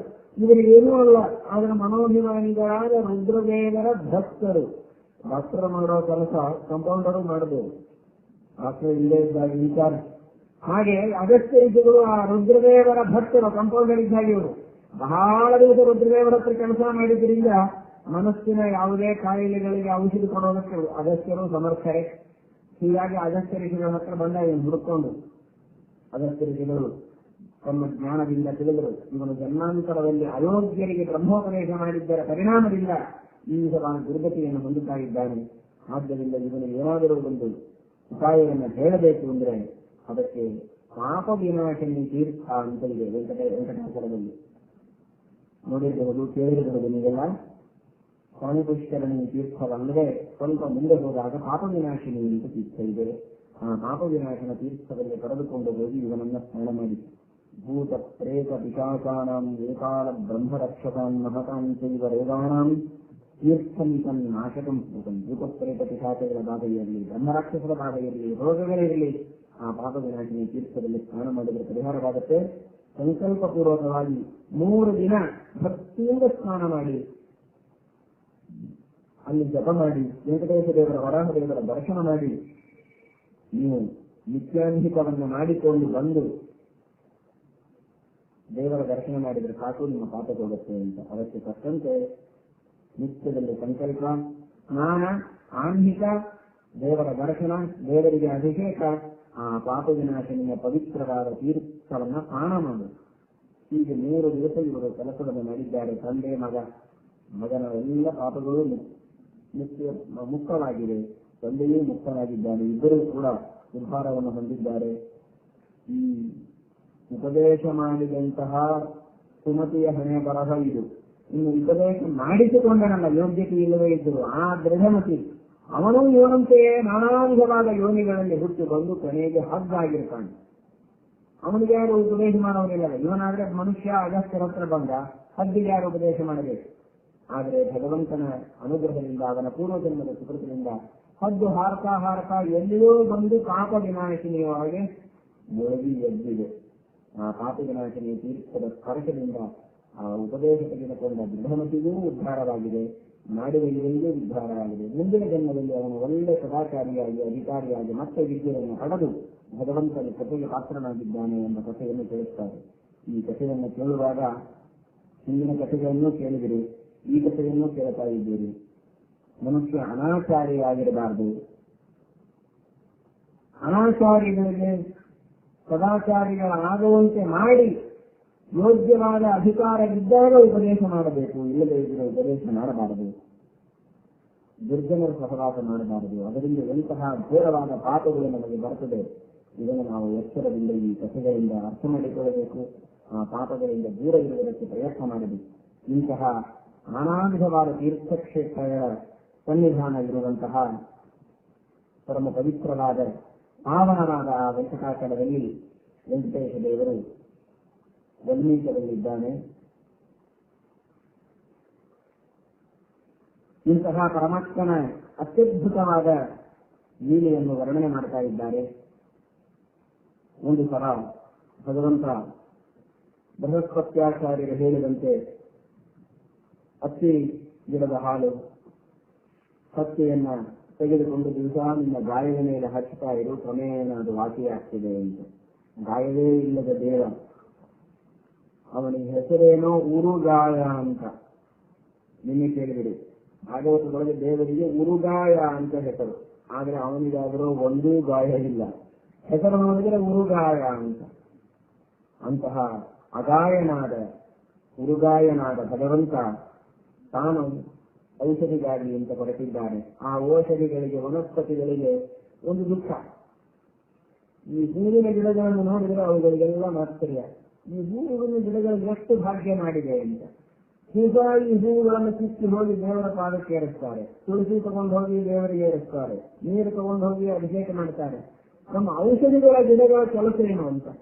ಯಾಕಂದ್ರೆ ನಮಗೆ ರೋಗನೇ ಆಗುವುದಿಲ್ಲ. ಎಲ್ಲಾ ಔಷಧಿಗಳು ಈ ಹುಟ್ಟು ಮಾನವರಿಗೇನೆ ಆಗುತ್ತೆ. ಮಾನವರ ಸೇವೆ ಒಳಗೆ ನಮ್ಮ ಕಾಲ ಕಳೆದು ಹೋಯ್ತು. ನಾವು ಯಾವಾಗ ದೇವರ ತಲೆ ಮೇಲೆ ಹೋಗೋಣ ಅಂತ ಒದ್ದಾಡ್ತಾ ಇದ್ವಿ. ಪಾಪ ಅವುಗಳಿಗೇನೋ ಒಂದು ಸಮಾಧಾನ ಮಾಡೋದಕ್ಕೋ ಅನ್ನುವಂತೆ ಪರಮಾತ್ಮ ತನಗೆ ರೋಗಗಳು ಇಲ್ಲದಿದ್ದರೂ, ಗಾಯಗಳು ಇಲ್ಲದಿದ್ದರೂ ಆ ಔಷಧಿಗಳನ್ನ ತನಗೆ, ಅದಕ್ಕಾಗಿ ಭಗವಂತನೇ ಔಷಧಿ. ಔಷಧಂ ಜಗದಸ್ಸೇತು ಸತ್ಯ ಧರ್ಮ ಪರಾಕ್ರಮ ಉಷ್ಟಾನಾಂ ನಿಧಿ. ಆದ್ದರಿಂದ ಪರಮಪುಷ್ಟಾನಾಂ ಅಶ್ವಯೋಗತಃ ಔಷಧಿ. ಉಷ ಗಾಹೆ, ಪುಷ್ಟ ಅಂದ್ರೆ ನಾನಾ ವಿಧವಾದ ಸಂಸಾರದ ತಾಪಗಳಿಂದ ಬೆಂದು ಹೋದಂತಹ ಜನ ಇದ್ದಾರಲ್ಲ, ಅಂತಹ ಜನರಿಗೆ ಆಶ್ರಯನಾಗಿದ್ದಾನೆ ಪರಮಾತ್ಮ. ಆದ್ದರಿಂದ ಅವನಿಗೆ ಔಷಧಿ ಅಂತ ಕರೀತಾರೆ. ದೇವರೇ ಔಷಧಿ.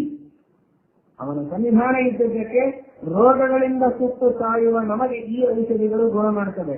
ನಿಜವಾದ ಔಷಧಿ ಒಳಗಿರುವ ದೇವರು. ಅವನಿಗೆ ಯಾವ ಔಷಧಿ? ಆ ಪರಮಾತ್ಮ ಔಷಧಿಯನ್ನು ತೆಗೆದುಕೊಳ್ಳುವುದಕ್ಕೆ ಅಂತ ಹೊರಗೆ ಹೊರಟಿದ್ದಾನೆ. ಅವನು ಹೊರಟ ಹೊತ್ತಿಗೆ ಶ್ಯಾಮಾಕವನ್ನ, ಅಲ್ಲಿ ಬೆಳೆದಂತಹ ಎಲ್ಲ ಗಮನಗಳನ್ನ ಅಪಹಾರ ಮಾಡಿಕೊಂಡು ಹೋಗುವಂತಹ ಒಬ್ಬ ವೃಷಭ ಅಂತ ಅಸುರ. ಆ ವೃಷಭಾಸುರನನ್ನು ಸಂಹಾರ ಮಾಡಿ ದಿಗ್ವಿಜಯ ಮಾಡಿಕೊಂಡು ವರಾಹದೇವರ ಎದುರಿಗೆ ಬರ್ತಾ ಇದ್ದಾರೆ. ಶ್ರೀನಿವಾಸ ದೇವರು ಔಷಧಕ್ಕಾಗಿ ಅಂತ ಈ ಕಡೆಗೆ ಹೊರಟಿದ್ದಾರೆ. ಇಬ್ಬರಿಗೂ ಭೇಟಿಯಾದರೆ 2 ನಿಮಿಷ ಸುಮ್ಮನೆ ನಿಂತು ಬಿಟ್ಟಿದ್ದಾರೆ. ಏನು ಅದ್ಭುತವಾದಂತಹ ವೃಕ್ಷ ಇರಬೇಕು ವಿಚಾರ ಮಾಡಿ. ಈ ವೃಕ್ಷ ನೋಡುವುದಕ್ಕೆ ಬ್ರಹ್ಮಾದಿ ದೇವತೆಗಳು ತುಂಬಿ ಬಿಟ್ಟಿದ್ದಾರೆ ಆಗಸದಲ್ಲಿ. ಸೂರ್ಯನ ಬೆಳಕೆ ಒಂದು ಕಿರಣವೂ ಕೆಳಗೆ ಬರದಂತೆ ದೇವತೆಗಳು ಗುಂಪು ತುಂಬಿದೆ ಆಕಾಶವಾಗಿ. ಎಷ್ಟು ದೇವತೆಗಳು ತುಂಬಿರಬಹುದು. ಹಾಗಾದ್ರೆ ಕತ್ತಲೆ ಆಗಿ ಹೋಗಿತ್ತೇನು ಅಂತ ತಿಳ್ಕೋಬೇಡ್ರಿ. ಕತ್ತಲೆ ಆಗೋದಕ್ಕೆ ಪ್ರಶಸ್ತಿನೇ ಇಲ್ಲ. ಸೂರ್ಯನ ಕಿರಣಗಳಿಗಿಂತಲೂ ಅತ್ಯದ್ಭುತವಾದ ಕಿರಣಗಳು, ಪ್ರಕಾಶಗಳು ಇದ್ದದ್ದು ಬ್ರಹ್ಮಾದಿ ದೇವತೆಗಳಿಗೆ. ಹೀಗಾಗಿ ಬೆಳಕು ಕತ್ತಲಾಗುವ ಪ್ರಸಕ್ತಿ ಏನಿದೆ? ಶ್ರೀಮದಾಚಾರ್ಯರು ಪಾಠ ಹೇಳುವಾಗ ದೀಪ ಆಗಿ ಹೋಯಿತು. ಇಂಥ ರೀತಿ ಇರಲಿಲ್ಲ, ತುಪ್ಪದ ದೀಪವೇ. ಆದ್ರೆ ಯಾವುದೋ ಕಾರಣಕ್ಕೆ ತುಪ್ಪ ಮುಗಿಯಿತೋ, ಗಾಳಿ ಬಂತೋ ಆಡಬೇಕು. ಅಥವಾ ಶ್ರೀಮದಾಚಾರ್ಯರ ಮಹಿಮೆ ತೋರಿಸಬೇಕು ಅಂತೇಳಿ ಶ್ರೀಮದಾಚಾರ್ಯರ ಅಪ್ಪ ಪವನ ಪುತ್ರರಿವರು, ಇವರಪ್ಪ ಗಾಳಿ ದೀಪ ಆಡಿಸಿದ. ಯಾಕಂದ್ರೆ ಮಗನ ಮಹಿಮಾ ಗೊತ್ತಾಗಲಿ ಈಗ. ಶ್ರೀಮದಾಚಾರ್ಯರು ಅಂಗುಷ್ಠ ನಖರ ಅಂತ ರೋಚಿಸಿರುವರು. ತಮ್ಮ ಹೆಬ್ಬೆರಳಿನ ಉಗುರಿನ ಬೆಳಕಿನಲ್ಲಿ ಪಾಠ ಹೇಳ್ತಾರೆ. ಹೀಗೆ ಕಾಲ ಮೇಲೆ ಕಾಲು ಹಾಕಿ ಕುಳಿತರೆ ಆ ಉಗುರಿನ ಬೆಳಕು ಕಾರ್ತು ಬಿಟ್ಟಂತ ಎಲ್ಲರ ಪುಸ್ತಕದ ಮೇಲೆ ಬಿದ್ದಿದೆ. ಸರಸ್ವತಿಗೆ ಆನಂದವೇ ಆನಂದ. ಪುಸ್ತಕಾಭಿಮಾನಿ ದೇವತೆಯಾದ ಸರಸ್ವತಿಗೆ ಯಾರದೋ ಬೆಳಕಿನಲ್ಲಿ ಓದೋದು ಅಂದ್ರೆ ಏನು ಮರ್ಯಾದೆ ಹೋದಂತೆ ಆಗ್ತದೆ. ಅಗ್ನಿದೇವರು ಯಾರೋ ಗಂಡಸವನು, ಇನ್ನೊಬ್ಬರ ಗಂಡಸರ ಬೆಳಕಿನೊಳಗೆ ನಾವಿರೋದು ಅಂದ್ರೆ ಹೇಗೆ? ನನ್ನ ಗಂಡನ ಬೆಳಕಿನೊಳಗೆ ಇವತ್ತು ನಾನಿರುವಂತೆ ಆಯಿತಲ್ಲ ಅಂತ ಎದುರಿಗಿರುವ ಪುಸ್ತಕಾಭಿಮಾನಿನಿಯಾದ ಸರಸ್ವತಿ ಶ್ರೀಮದಾಚಾರ್ಯರ ಬೆಳಕಿನಲ್ಲಿ ತಾನಿದ್ದಾಗ ಗಂಡನ ಬೆಳಕಿನೊಳಗೆ ಇವತ್ತು ನಾನಿದ್ದು ಜೀವನವನ್ನ ಧನ್ಯ ಮಾಡಿಕೊಂಡೆ ಅಂತ ಅನಿಸ್ತದ ಇಲ್ಲ? ಯಾರಿಗೋ ಮನೆಯೊಳಗೆ ಬಾಡಿಗೆ ಇದ್ದು ಬಾಡಿಗೆ ದೀಪ ಹಚ್ಕೊಂಡು ಇದ್ರೆ ಇಂತೂ ನಮ್ಮ ಮನೆಯೊಳಗೆ ನಾವು ದೀಪ ಹಚ್ಕೊಂಡು ಇರೋಂಗ ಆಯ್ತಪ್ಪ, ಸ್ವಂತ ಮನೆ ತಗೊಂಡು ಖುಷಿ ಪಡ್ತೀರ ನೀವು. ಹಾಗೆ ಸರಸ್ವತಿ ಆನಂದ ಪಟ್ಟಳೇನೋ ಅಂತ. ಅಂತಹ ಅದ್ಭುತವಾದ ರೀತಿಯಲ್ಲಿ ಶ್ರೀಮದಾಚಾರ್ಯರು ಪಾಠ ಹೇಳಿದರು ಅಂತ ನಾವು ಕೇಳ್ತಾ ಇದ್ದೇವೆ. ಶ್ರೀಮದ್ ಆನಂದ ತೀರ್ಥ ಭಗವತ್ಪಾದಾಚಾರ್ಯರ ಪ್ರಕಾಶವೇ ಹೀಗಿದೆ. ಅವರು ಭಾವಿ ಬ್ರಹ್ಮರು, ಅಲ್ಲಿ ಬ್ರಹ್ಮದೇವರೇ ನಿಂತಿದ್ದಾರೆ, ರುದ್ರದೇವರೇ ನಿಂತಿದ್ದಾರೆ. ಅದಕ್ಕಾಗಿಯೇ ಶ್ರೀಮದಾಚಾರ್ಯರು ಬಸವಾರಣ್ಯಕದಲ್ಲಿ ಏಕಸ್ಯವ ಅಕ್ಷರಸ್ಯ ಪ್ರಶಾಸನೆ ಗಾರ್ಗ್ಯ ಸೂರ್ಯಚಂದ್ರಮತೋ ಪೃಷ್ಠತಃ. ಸೂರ್ಯ ಚಂದ್ರರು ಅನ್ನುವ ಶಬ್ದಕ್ಕೆ ಬ್ರಹ್ಮರುದ್ರರು ಅಂತ ಅರ್ಥ ಮಾಡ್ತಾರೆ ಆಚಾರ್ಯರು. ಸೂರ್ಯಚಂದ್ರರು ಅಂದ್ರೆ ಬ್ರಹ್ಮರುದ್ರರು. ಸೂರ್ಯಚಂದ್ರರಿಗಿಂತಲೂ ಕೋಟಿ ಪಟ್ಟು ಪ್ರಕಾಶ ಹೆಚ್ಚಿದೆ ಅವರಿಗೆ. ಅಂತಹ ಬ್ರಹ್ಮಾದಿ ದೇವತೆಗಳು ಆಗಸದಲ್ಲಿ ನಿಂತಿದ್ದಾರೆ. ಈ ಕೆಳಗಿದ್ದವರು ವರಾಹದೇವರು, ಶ್ರೀನಿವಾಸ ದೇವರು, ಅವರ ಬೆಳಕೇನು ಕಡಿಮೆ, ಅನಂತ ಸೂರ್ಯ ಪ್ರಕಾಶಗಳು. ಅಂತಹ ಅದ್ಭುತವಾದ ಪ್ರಕಾಶಮಯವಾದ ವಾತಾವರಣದಲ್ಲಿ ಇವರಿಬ್ಬರೂ ನಿಂತಿದ್ದಾರೆ. ಇದರ ಆಲೋಚನೆ ನೀವು ಮಾಡಲಿಕ್ಕೆ ಸಾಧ್ಯವಿಲ್ಲ. ಸುಮ್ಮನೆ ಒಂದು ಸ್ವಲ್ಪ ಕನ್ಸೀವ್ ಮಾಡಿ ಪ್ರಯತ್ನ ಮಾಡಿ. ನಮಗೂ ಆಗುದಿಲ್ಲ, ನಿಮಗೂ ಆಗುದಿಲ್ಲ. ಆಲೋಚನೆ ಮಾಡಿ ನೋಡಿ. ಬಹಳ ದಿನದ ಮೇಲೆ ನಿಮಗೆ ಅತ್ಯಂತ ಬೇಕಾದ ಸ್ನೇಹಿತರು ಬಂದ್ರೆ, ಅಥವಾ ನಿಮಗೆ ಅತೀ ಪ್ರಿಯನಾದ ಮಗ ಬಂದ್ರೆ, ಅಥವಾ ಹೆಂಡತಿ ಬಂದ್ರೆ, ಗಂಡ ಬಂದ್ರೆ, ಮಾತನಾಡ್ಲಿಕ್ಕೆ ಆಗೋದಿಲ್ಲ. ಎಲ್ಲಾ ಪ್ರೀತಿ ಉಕ್ಕಿ ಬರ್ತದೆ, ಕಣ್ಣಲ್ಲಿ ದೊಳಗ ಅಂತ ನೀರು ಪ್ರೀತಿದೆ, ಆನಂದ ರಾಷ್ಟ್ರ ತುಂಬಿ ಬರ್ತದೆ, ಕಂಠ ಬಿಗಿದು ಬರ್ತದೆ. ಆದರೆ ಒಂದು ಅನುಭವ ನಿಮಗಿಲ್ಲ. ಮಕ್ಕಳು ಬಂದು ಅನುಭವಿಸಬಹುದು, ಹೆಂಡತಿ ಗಂಡ ಬಂಧು ಬಳಗ ಗೆಳೆಯ ಎಲ್ಲರೂ ಇರಬಹುದು. ಆದರೆ ಒಂದು ಅನುಭವ ನಿಮಗಿಲ್ಲ. ಜಗತ್ತಿನೊಳಗೆ ಎಲ್ಲರಿಗಿಂತಲೂ ನೀವು ಹೆಚ್ಚು ಪ್ರೀತಿ ಮಾಡುವುದು ಯಾರ ಮೇಲೆ? ನಿಮ್ಮ ಮೇಲೆ. ನಿಮಗೆ ನಿಮ್ಮದೇ ಭೇಟಿಯಾದರೆ ಹೇಗಿರ್ತದೆ ವಿಚಾರ ಮೇಲೆ? ಅದು ಆಗಲಿಕ್ಕೆ ಸಾಧ್ಯ ಇಲ್ಲ. ನಿಮಗೆ ನಿಮ್ಮ ಪ್ರತಿಬಿಂಬದ ಭೇಟಿಯಾಗಬಹುದು ಕನ್ನಡಿಗಳಿಗೆ, ಆದರೆ ಅದು ನೀವಲ್ಲ. ಅದು ಬೇರೆ, ನೀವು ಬೇರೆ. ಅದು ನಿಮ್ಮ ಚಿತ್ರ. ಆದರೆ ನಿಮ್ಮ ಭೇಟಿಯೇ ನಿಮಗಾದರೆ ಸುಮ್ಮನೆ ಇದೊಂದು ಕ್ವಶನ್ ಮಾರ್ಕ್ ಹಾಕಿ, ಅದಾಗೋದು ಸಾಧ್ಯ ಇಲ್ಲ. ಆದರೆ ಹೇಗಿರುತ್ತೆ? ನಿಮಗೆ ಅತ್ಯಂತ ಬೇಕಾದ ಹೆಂಡತಿ ಮಕ್ಕಳು ನಿಮಗೆ ಬಂದ್ರೇನೆ ಇಷ್ಟು ಆನಂದ ಬಾಷ್ಪ ಇದ್ರೆ, ನಿಮ್ಮ ಭೇಟಿ ನಿಮಗಾಗಬಹುದು ಅಂತ ಆಗಿದ್ದರೆ, ಅದು ಒಂದು ಜಗತ್ತಿನೊಳಗೆ ಸತ್ಯ ಆಗುವುದಾದರೆ ಅದು ಹೇಗಿರಬಹುದು? ಅದಕ್ಕೆ ಸಮಾನವಾದ ಆನಂದ ಇನ್ನೊಂದು ಆಗಲಿಕ್ಕೆ ಸಾಧ್ಯವಿಲ್ಲ ಪ್ರಪಂಚದೊಳಗೆ. ಯಾಕೆಂದ್ರೆ ನಿಮ್ಮಷ್ಟು ನೀವು ಇನ್ಯಾರ ಮೇಲೂ ಪ್ರೀತಿ ಮಾಡಿಲ್ಲ. ಆದರೆ ದುರ್ದೈವಕ್ಕೆ ನಿಮ್ಮನ್ನು ಬಿಟ್ಟು ನಿಮಗೆ ಹೋಗ್ಲಿಕ್ಕೆ ಆಗುವುದೇ ಇಲ್ಲ. ಹೀಗಾಗಿ ನಿಮ್ಮ ಭೇಟಿ ನಿಮಗೆ ಆಗೋದು ಅನ್ನೋದೇ ಸಾಧ್ಯ ಇಲ್ಲ. ಆದರೆ ದೇವರಿಗೆ ಇದು ಸಾಧ್ಯವಿದೆ. ಅವನು ತಾನೇ ಅನೇಕ ರೂಪಗಳನ್ನು ತೆಗೆದುಕೊಂಡು ಒಂದು ರೂಪದಿಂದ ಮತ್ತೊಂದು ರೂಪದ ಭೇಟಿಯನ್ನು ಮಾಡಿಕೊಳ್ಳಬಹುದು. ತನ್ನನ್ನೇ ತಾನು ನೋಡಿಕೊಂಡಾಗ ಅದೇನು ಭಗವಂತನಿಗೆ ಆನಂದವಾಗಿರ್ಬೋದು. ಅದು ಮೊದಲಿರಲಿಲ್ಲ ಅಂತ ತಿಳಿದುಕೊಳ್ಳಬೇಡಿ. ಆ ಆನಂದವೂ ನಿತ್ಯದಲ್ಲಿದೆ ಭಗವಂತನಿಗೆ. ಅದರ ಅಭಿವ್ಯಕ್ತಿ ಜನರಿಗಾಗುವಂತೆ ಮಾಡಿದ್ದಾನೆ ಪರಮಾತ್ಮ. ತಥೋ ಅನ್ಯೋನ್ಯ ವಿಲೋಕೋತ್ಸ ಬಾಷ್ಪ ಸಂದಿಗ್ಧ ಲೋಕನ. ಆ ಆನಂದ ಬಾಷ್ಪಗಳಿಂದ ಇಬ್ಬರೂ ನಿಂತ ಭಂಗಿಯನ್ನು ನೋಡಿ ಪುಷ್ಪವೃಷ್ಟಿಯನ್ನು ಮಾಡಿದ್ದಾರೆ. ಆ ದೇಶಕ್ಕೆ ಕಾಲಕ್ಕೆ ತಕ್ಕಂತೆ ಪರಮಾತ್ಮ ಮಾಡ್ತಾನೆ ಅಂತ ಪರಮಾತ್ಮ ತನ್ನ ಎಲ್ಲ ಕಥೆ ಹೇಳಿದ. ಯಾಕೆ ಇಲ್ಲಿ ಬಂದು, ಯಾರು ನೀನು ಅಂತ ಕೇಳ್ತಾರೆ ವರಾಹದೇವರು, ಗೊತ್ತಿಲ್ಲದೆ ಇದ್ದವರಂತೆ. ಪರಮಾತ್ಮ ಹೇಳಿದ, ರಮಾದೇವಿ ನನ್ನ ಜೊತೆಗೆ ಕಲಹ ಮಾಡಿ ಕೊಲ್ಹಾಪುರಕ್ಕೆ ಹೋದ್ಲು. ಹೆಂಡತಿ ಇಲ್ಲದ ಮನೆ ಏನ್ ಪ್ರಯೋಜನ, ನೀರಿಲ್ಲದೆ ಇದ್ದ ಬಾವಿ ಇದ್ದಾಗೆ. ಅಂತಹ ಮನೆಯೊಳಗಿದ್ದು ನಾನೇನು ಮಾಡಲಿ ಅಂತ ನಾನು ಬಂದು ಸುಮ್ಮನೆ ಇಲ್ಲಿ ಸುಖವಾಗಿ ವಾಲ್ಮೀಕರೊಳಗೆ ವೃತ್ತಿಯೊಳಗೆ ಹೊತ್ತು ಕಳೆಯೋಣ ಅಂದ್ರೆ ಇಲ್ಲಿಯೂ ಸುಖವಾಗಿರೋದಕ್ಕೆ ಬಿಡದೆ ಆ ಸೋಮರಾಜನ ಗೋಪಾಲಕಾರನ ತಲೆಯ ಮೇಲೆ ಹೊಡೆದ ಔಷಧಕ್ಕಾಗಿ ಅಂತ ಕಳಿಸಿದ್ದೇನೆ. ನಿಮ್ಮಂತಹ ಮಹಾನುಭಾವರು ಭೇಟಿಯಾಯಿತು. ಇಷ್ಟೆಲ್ಲ ಕಥೆ ಹೇಳಿ ಮತ್ತೆ ಕೇಳ್ತಾನೆ, ಅಂದ ಹಾಗೆ ಎಂದು. ಏನ್ ಅಂದ ಹಾಗೆ? ಅಂದ ಹಾಗೆ ಎಂದು ತನ್ನುವ ಶಬ್ದಕ್ಕೆ ಅರ್ಥ ಏನು ಅಂದ? ಅದೇ ನಾನು ಇಲ್ಲಿ ಸ್ವಲ್ಪ ದಿವಸ ಇರಬೇಕು ಅಂತ ಮಾಡಿದ್ದೆ. ಎಷ್ಟೋ 1000 ವರ್ಷ ಆಗೋಗಿದೆ ಇಲ್ಲಿ ಬಂದಿಲ್ಲ. ಒಂದು ನಿಮಿಷದೊಳಗೆ ಇದ್ದೇನೆ ಅಂತ ತಾನೇ ಹೇಳಿದ್ದಾನೆ. ಈಗ ಕೇಳ್ತಾನೆ ವರಾಹದೇವರಿಗೆ, ಈಗೇನೋ ಒಂದು ಕ್ರಮ ಬಂದಿದೆ, ಏನೋ ಅಕ್ರಮ ಸಕ್ರಮ ಅಂತ ಇಲ್ಲಿ ಬಂದಿಲ್ಲ. ಏನದು ರಾಯಚೂರಿಗೆ ಬಂದಾಗಿಲ್ಲ, ಹುಬ್ಬಳ್ಳಿ ಧಾರವಾಡ ಕಡೆಗೆ ಭಾಳ ಇದೆ. ಇಲ್ಲಿ ಅಕ್ರಮ ಮಾಡೋದು ಕಡಿಮೆ ಕಾಣಿಸ್ತದೆ. ಅಕ್ರಮ ಸಕ್ರಮ ಅಂತ ಅಕ್ರಮವಾಗಿ ಮಾಡಿದ್ದನ್ನ ಈ ಕೇಳಿದವರು ಬಂದು ಮತ್ತೆ ಅದನ್ನು ಸಕ್ರಮ ಮಾಡಿ ಇದೇ ರೀತಿ ಅಕ್ರಮವನ್ನು ಎಲ್ಲರೂ ಮಾಡ್ತಾ ಇರಿ ಅಂತ ಪ್ರೋತ್ಸಾಹ ಕೊಡುವಂತೆ ಅದನ್ನು ಮತ್ತೆ ಸಕ್ರಮ ಮಾಡಿ ಹೋಗ್ತಾರೆ ಅಂತ ಕೇಳಿದ್ದೇವೆ. ಹಾಗೆ ಈಗ ನಾನು ಅಕ್ರಮ ಮುಂದೆ ಕಲಿಯುವುದೊಳಗೆ ಹೀಗಿರ್ತಾರೆ ಅಂತ ತೋರಿಸ್ತಾನೆ ದೇವರು. ಮೊದಲಿಗೆ ಬಂದು ಇದ್ದು ಬಿಟ್ಟಾರೆ ಎಷ್ಟೋ ದಿವಸದಿಂದ. ಒಂದು 4 ಹೆಜ್ಜೆ ಭೂಮಿ ಕೊಟ್ಟರೆ ಸುಖವಾಗಿರ್ತೇನೆ, ಇಲ್ಲಿ ವಾಸ ಮಾಡಿಕೊಂಡು. ನಿಮ್ಮದೇ ಇದೆಲ್ಲ ಭೂಮಿರ್ಧರಣಿ ಲೋಕಧಾರಣಿ ಉದ್ರಕಾಸಿ ವರಾಹೇನ, ಆದ್ದರಿಂದ ನನಗೆ ವಾಸ ಮಾಡೋದಕ್ಕೆ ಸ್ವಲ್ಪ ಅವಕಾಶ ಕೊಡಬೇಕು ಅಂತ ವರಾಹದೇವರು ಅಷ್ಟೇ ಕರಾರು ಮಾಡಿ ಹೇಳ್ತಾರೆ. ಫಲ ಮೌಲ್ಯೇನ ದೃಶ್ಯತಾನ್, ಏನ್ ಹಣ ಕೊಡ್ತೀವಿ ಅಂತ ಕೇಳಿಬಿಟ್ಟರು. ಇಷ್ಟೊತ್ತು ಪ್ರೀತಿಯಿಂದ ಮಾತನಾಡಿದವರು ಆನಂದ ಬಾಷ್ಪ ಎಲ್ಲಾ ಮುಗಿದು ಹೋಯ್ತು.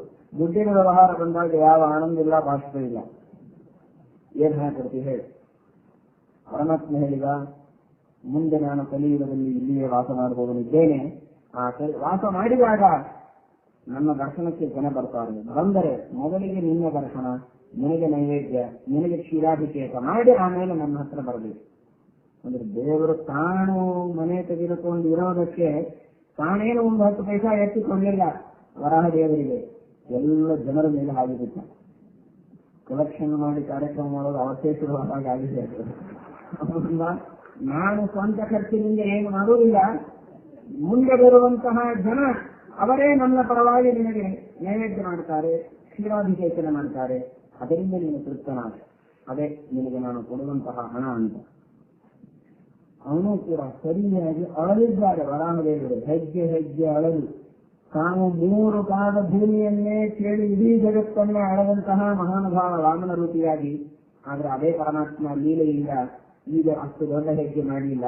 100 ಹೆಜ್ಜೆಗಳನ್ನ ಇಟ್ಟು ಅಳದು ಇಷ್ಟನ್ನು ನಿನಗೆ ಭೂಮಿಯನ್ನು ಕೊಟ್ಟಿದ್ದೇನೆ. ಪಾದ ಶತಮಾತ್ರ ರಮಾಪತಿದೆ. ಹಾಗಾದ್ರೆ 100 ಪಾದ ಭೂಮಿ ಮಾತ್ರ ಕೊಟ್ಟರೆ ಉಳಿದ ಭೂಮಿ ಎಲ್ಲ ವೆಂಕಟೇಶ ದೇವರದಲ್ಲ ಅಂತ ತಿಳ್ಕೊಂಡಿದ್ದೀವಿ. ಉಳಿದ ಭೂಮಿ ಎಲ್ಲ ವೆಂಕಟೇಶ ದೇವರದಲ್ಲದೆ ಇರಬಹುದು, ಆದ್ರೆ ವರಾಹದೇವರದೇ. ಇಡೀ ಭೂಮಿ 7 ಪರ್ವತ ಅಲ್ಲ, ಇಲ್ಲಿರುವ 7 ಕೊಂಡರಗಳಷ್ಟೇ ಅಲ್ಲ, ಇಡೀ ಸಮಗ್ರವಾದಂತಹ ಭೂಮಿಯೇ ವರಾಹದೇವರಿಗೆ ಸಂಬಂಧಪಟ್ಟದ್ದು. ಆದ್ದರಿಂದ ಇದೀಗ ಬೆಳೆ ಬಂದಿತ್ತಲ್ಲ, 7 ಗುಡ್ಡನೋ 2 ಗುಡ್ಡನೋ ಎಷ್ಟು ವೆಂಕಟೇಶ ದೇವರಿಗೆ ಸಂಬಂಧಪಟ್ಟದ್ದು ಅಂತ. 7 ಗುಡ್ಡ 700 ಗುಡ್ಡ, ಇಡೀ ಭೂಮಿಯೇ ವರಾಹದೇವರಿಗೆ ಸಂಬಂಧಪಟ್ಟದ್ದು. ಆ ಭೂಮಿಯನ್ನು ಬಿಟ್ಟು ಹೊರಗಿರುವುದಾದರೂ ಇರಬಹುದೇ ಹೊರತು ಭೂಮಿಯೊಳಗೆ ಬೇರೆಯವರು ಇರುವುದಕ್ಕೆ ಅವಕಾಶ ಇಲ್ಲ. ಅದೆಲ್ಲವೂ ಪರಮಾತ್ಮನಿಗೆ ಸಂಬಂಧಪಟ್ಟದ್ದೇ. ಆದರೆ ವೆಂಕಟೇಶ ದೇವರ ದೇವಸ್ಥಾನಕ್ಕೆ 3 ಘಾಟಗಳನ್ನು ಭಗವಂತ ಆಳದೆ ಕೊಟ್ಟಿದ್ದಾನೆ. ವರಾಹದೇವರು ತನ್ನ ಮನೆಯಲ್ಲಿರುವ ಬಸಲಾದೇವಿಯನ್ನ ಪರಮಾತ್ಮನ ಸೇವೆಗಾಗಿ ಅಂತ ಕೊಟ್ಟು ಕಳಿಸಿದ್ದಾನೆ. ನೀನು ಒಬ್ಬನೇ ಅಡಿಗೆ ಮಾಡಿತು, ಅದಕ್ಕೇನೂ ಮಾಡ್ಕೊಳ್ಳೋದಿಲ್ಲ. ನೀನು ಯಾವುದೋ ಆಟೋ ಬಂದು ಹಾಲು ಕುರಿತಾ ಇತ್ತು, ಅದನ್ನು ಕುರಿತಾ ಇದ್ದಿ, ಈಗ ಅದು ನಿಂತು ಹೋಗಿದೆ, ಅದಕ್ಕೋಸ್ಕರ ಅಡಿಗೆ ಮಾಡುವವರನ್ನು ಕೊಡ್ತೇನೆ ಅಂತ ಬಸಲಾದೇವಿಯನ್ನು ಕೊಟ್ಟಿದ್ದಾನೆ. ಬಸಲಾದೇವಿ ಅತ್ಯಂತ ಭಕ್ತಿಯಿಂದ ಪರಮಾತ್ಮನ ಪಾದಸೇವೆಯನ್ನು ಮಾಡ್ತಾಳೆ. ಅಡಿಗೆ ಮಾಡಿ ಊಟಕ್ಕೆ ಬಳಸಿ ಪ್ರೀತಿಯಿಂದ ಎಲ್ಲ ಸೇವೆಯನ್ನು ಮಾಡ್ತಾ ಇದ್ದಾಳೆ ಬಸಲಾದೇವಿ. ಅಂತಹ ಬಸಲ ಇದು ಸಾಕ್ಷಾತ್ ಯಶೋಧಾದೇವಿ. ಪರಮಾತ್ಮ ಅವತಾರ ಮಾಡಿದಾಗ ಎಲ್ಲಾ ಅವತಾರಗಳಿಲ್ಲದೆ ನೋಡಿದ್ಲು, ಆದರೆ ಪರಮಾತ್ಮನ ಒಂದೂ ಮದುವೆಯನ್ನು ನೋಡಲಿ. ಒಂದು ಮದುವೆ ಮಾಡಿಕೊಂಡ್ರೇನೆ ಎಲ್ಲರೂ ಬಂದಿರ್ತಾರೆ. ಅಂಥದ್ದು 16,108 ಮದುವೆಗೆ ಕಳಿಸಿ ಯಾವುದಾದರೂ ಒಂದು ಮದುವೆಗೆ ಕರೆಸಿದ್ರೆ ಆಗ್ತಿತ್ತಲ್ಲ. ಎಲ್ಲ ಒಂದೇ ಸಲ ಮಾಡ್ಕೊಂಡು ಇಟ್ಕೊಳ್ರಿ. ಆದ್ರೆ ಯಾವುದೋ ಒಂದು ಮದುವೆ ಅಂತ ಕರೆಸಿದ್ರು ಆಗ್ತಿತ್ತು. ಈ 8 ಮದುವೆಗೆ ಒಂದಂತೂ ಬೇರೆ ಬೇರೆ ಮಾಡಿಕೊಂಡಿದ್ದಾನೆ. ಆದ್ರೆ ಆ 8 ಮದುವೆಯೂ ಕರೆದಿಲ್ಲ. 16,100 ಮದುವೆಗಳಿಗೂ ಕರೀಲಿಲ್ಲ ಪರಮಾತ್ಮ. ಅವರಂತಾರೆ ಒಂದಾದರೂ ಮದುವೆಯನ್ನು ತೋರಿಸಬಾರದು ಅಂತ. ಈ ಜನ್ಮದೊಳಗೆ ನಾನು ಎಷ್ಟು ವಿವಾಹ ಮಾಡಿಕೊಳ್ಳಬೇಕು ಅಂತ ಸಂಕಲ್ಪ ಮಾಡಿದ್ದೆ, ಅದು ಮುಗಿದೋಯಿತು. ನಾನು 16,108 ಮಾಡ್ಕೊಂಡು ಇನ್ಮೇಲೆ ಮದುವೆ ಮಾಡ್ಕೊಳ್ಳೋದೇ ನನ್ನ ಚಟ ಇದೆ. ಯಾರ್ಯಾರು ಏನೇನು ಕೇಳ್ತಾರೋ ಅವರವ್ರ ಸಲುವಾಗಿ ಒಂದೊಂದು ಮದುವೆ ಮಾಡ್ಕೊಂಡು ಹೋಗ್ಲಿಕ್ಕೆ ಹುಚ್ಚ ಅಂತ ತಿಳ್ಕೊಂಡಿದ್ದೇನೆ. ನನ್ನನ್ನು ಇಷ್ಟು ಜನ ತಪಸ್ಸು ಮಾಡಿ ವರ ಪಡೆದು ಅದಕ್ಕಾಗಿ ಒದ್ದಾಡಿದ್ದಾರೆ. ಅವರ ಉದ್ಧಾರ ಮಾಡುವುದಕ್ಕೆ ನಾನು ಇಷ್ಟು ಜನರ ಜೊತೆಗೆ ವಿವಾಹ ಮಾಡಬೇಕು ಅಂತ ಸಂಕಲ್ಪ ಇಟ್ಟು ಮಾಡಿಕೊಂಡಿದ್ದೇನೆ. ಕಂಡವರನ್ನು ವಿವಾಹ ಮಾಡಿಕೊಳ್ಳುವುದು ಸಾಧ್ಯ ಇಲ್ಲ. ಜನ್ಮಾಂತರದಲ್ಲಿ ನೀನು ಬಸಲಾದೇವಿಯಾದಾಗ ನಾನು ಮತ್ತೆ ಅವತಾರ ಮಾಡಿ ನಿನಗೆ ವಿವಾಹದ ದರ್ಶನ ಮಾಡಿಸ್ತೀನಿ ಅಂತ ಪರಮಾತ್ಮ ಆಶ್ವಾಸನ ಕೊಟ್ಟಿದ್ದಾನೆ. ಅದಕ್ಕಾಗಿ ಆ ಯಶೋಧಾದೇವಿ ಬಸಲೆಯಾಗಿ ಇಲ್ಲಿ ಅವತಾರ ಮಾಡಿದ್ದಾಳೆ ಎಂಬುದಾಗಿ ತಿಳಿಸ್ತಾರೆ. ಹೀಗೆ ಭಗವಂತ ಅತ್ಯದ್ಭುತವಾದ ರೀತಿಯಲ್ಲಿ ಲೀಲೆಯನ್ನು ಮಾಡುತ್ತಾನೆ. ಕಶ್ಚಿತ್ ದೇವನ್ ಪೂಜಯತಿ ಕಶ್ಚಿತ್ ದೇವೇನ ಪೂಜ್ಯತೆ ಹನುಮತ ಪೂಜಿತೋಪಿ ಸ್ವಯಂ ಅರ್ಜುನ ನರ್ತತಿ. ಭಗವಂತನ ಲೀಲೆ ಎಷ್ಟು ವಿಚಿತ್ರ. ಹನುಮಂತ ದೇವರು ಜೀವೋತ್ತಮರು ಒಂದು ಕಡೆಗೆ ಪೂಜೆ ಮಾಡ್ತಾರೆ. ತಾನೇ ಸ್ವತಃ ಅರ್ಜುನನಿಗೆ ಸಾರಥಿಯಾಗಿ ಅರ್ಜುನನ ಸೇವೆ ಮಾಡಿದಂತೆ ತೋರಿಸ್ತಾನೆ. ಇದು ಭಗವಂತನ ವಿಚಿತ್ರವಾದ ಲೀಲೆ. ಹೀಗೆ ಭಗವಂತ ಬಸಲಾದೇವಿ ತಾಯಿಯಾಗಿ ಹಿಂದಿನ ಜನ್ಮದಲ್ಲಿ ಅವತಾರ ಮಾಡಿದರೆ ಈ ಜನ್ಮದಲ್ಲಿ ಸೇವಕಿಯಾಗಿ ಹುಟ್ಟಿದ್ದಾಳೆ. ನಿತ್ಯ ಶುದ್ಧಶ್ಚರೈ ವಿಷ್ಣೋ ಯಥೋ ಮುಖ್ಯ ಅಭಿವಂದನೆ ಪ್ರತೇ ಪುಣ್ಯಂ ಋಷೀಣಾಮಪ್ಯ ಪ್ರತೇ ದೇಶಕಂದ್ರಃ. ಇಂತಹ ವೆಂಕಟೇಶನಿಗೆ ನಮಸ್ಕಾರ ಮಾಡಿದರೆ ಪುಣ್ಯಗಳ ರಾಶಿಯನ್ನ ಸೆಳೆಯಬಹುದು. ಪರಮಾತ್ಮನಿಗೆ ನಮಸ್ಕರಿಸದೆ ಸೇವೆಯನ್ನು ಮಾಡದೆ ತಿರಸ್ಕರಿಸಿದರೆ ಪಾಪಗಳ ಸಂಚಯವನ್ನು ಮನುಷ್ಯ ಮಾಡಿಕೊಳ್ಳಬಹುದು. ಆದ್ದರಿಂದ ಪರಮಾತ್ಮನನ್ನು ತಪ್ಪದೆ ಭಜಿಸಿ ಎಂಬುದಾಗಿ ಸೂತಾಚಾರ್ಯರು ತಿಳಿಸುತ್ತಾರೆ. ಪರಮಾತ್ಮನ ಈ ರೂಪವನ್ನು ಮಾಡಿದವರು ಜಗತ್ತಿನೊಳಗೆ ಯಾರೂ ಅಲ್ಲ. ಯಾವ ವಿಶ್ವಕರ್ಮನೂ ಮಾಡಲು ಸಾಧ್ಯ ಇಲ್ಲ, ಬ್ರಹ್ಮಾದಿ ದೇವತೆಗಳೂ ಮಾಡಲು ಸಾಧ್ಯ ಇಲ್ಲ. ಅಪ್ರಾಕೃತ ವಿಗ್ರಹನಾದವನು ಭಗವಂತ. ಇಂತಹ ಪರಮಾತ್ಮ ತನ್ನ ದಿವ್ಯವಾದ ಲೀಲೆಯನ್ನು ತೋರಿಸ್ತಾ ವೆಂಕಟಾಚಲದಲ್ಲಿ ಸುಖವಾಗಿ ವಾಸ ಮಾಡಿದ್ದಾನೆ ಅಂತ ಅನ್ನಬಾರದು. ನಿಜವಾಗಿ ಅಂದ್ರೆ ಸುಖವಾಗಿ ವಾಸ ಮಾಡದೇ ಇರುವ ಅವಸ್ಥೆ ದೇವರಿಗೆ ಅಂತ ಅರ್ಥವಾಗುತ್ತೆ. ನಿತ್ಯ ಸುಖಪೂರ್ಣನಾದ ಪರಮಾತ್ಮ ಜಗತ್ತಿಗೆ ಸುಖವನ್ನು ಕೊಡ್ತಾ ಆನಂದದಿಂದ ಆ ವೆಂಕಟಾಚಲದಲ್ಲಿದ್ದಾನೆ ಎಂಬುದಾಗಿ ಸೂತಾಚಾರ್ಯರು ತಿಳಿಸುತ್ತಾರೆ. ಶ್ರೀಕೃಷ್ಣ.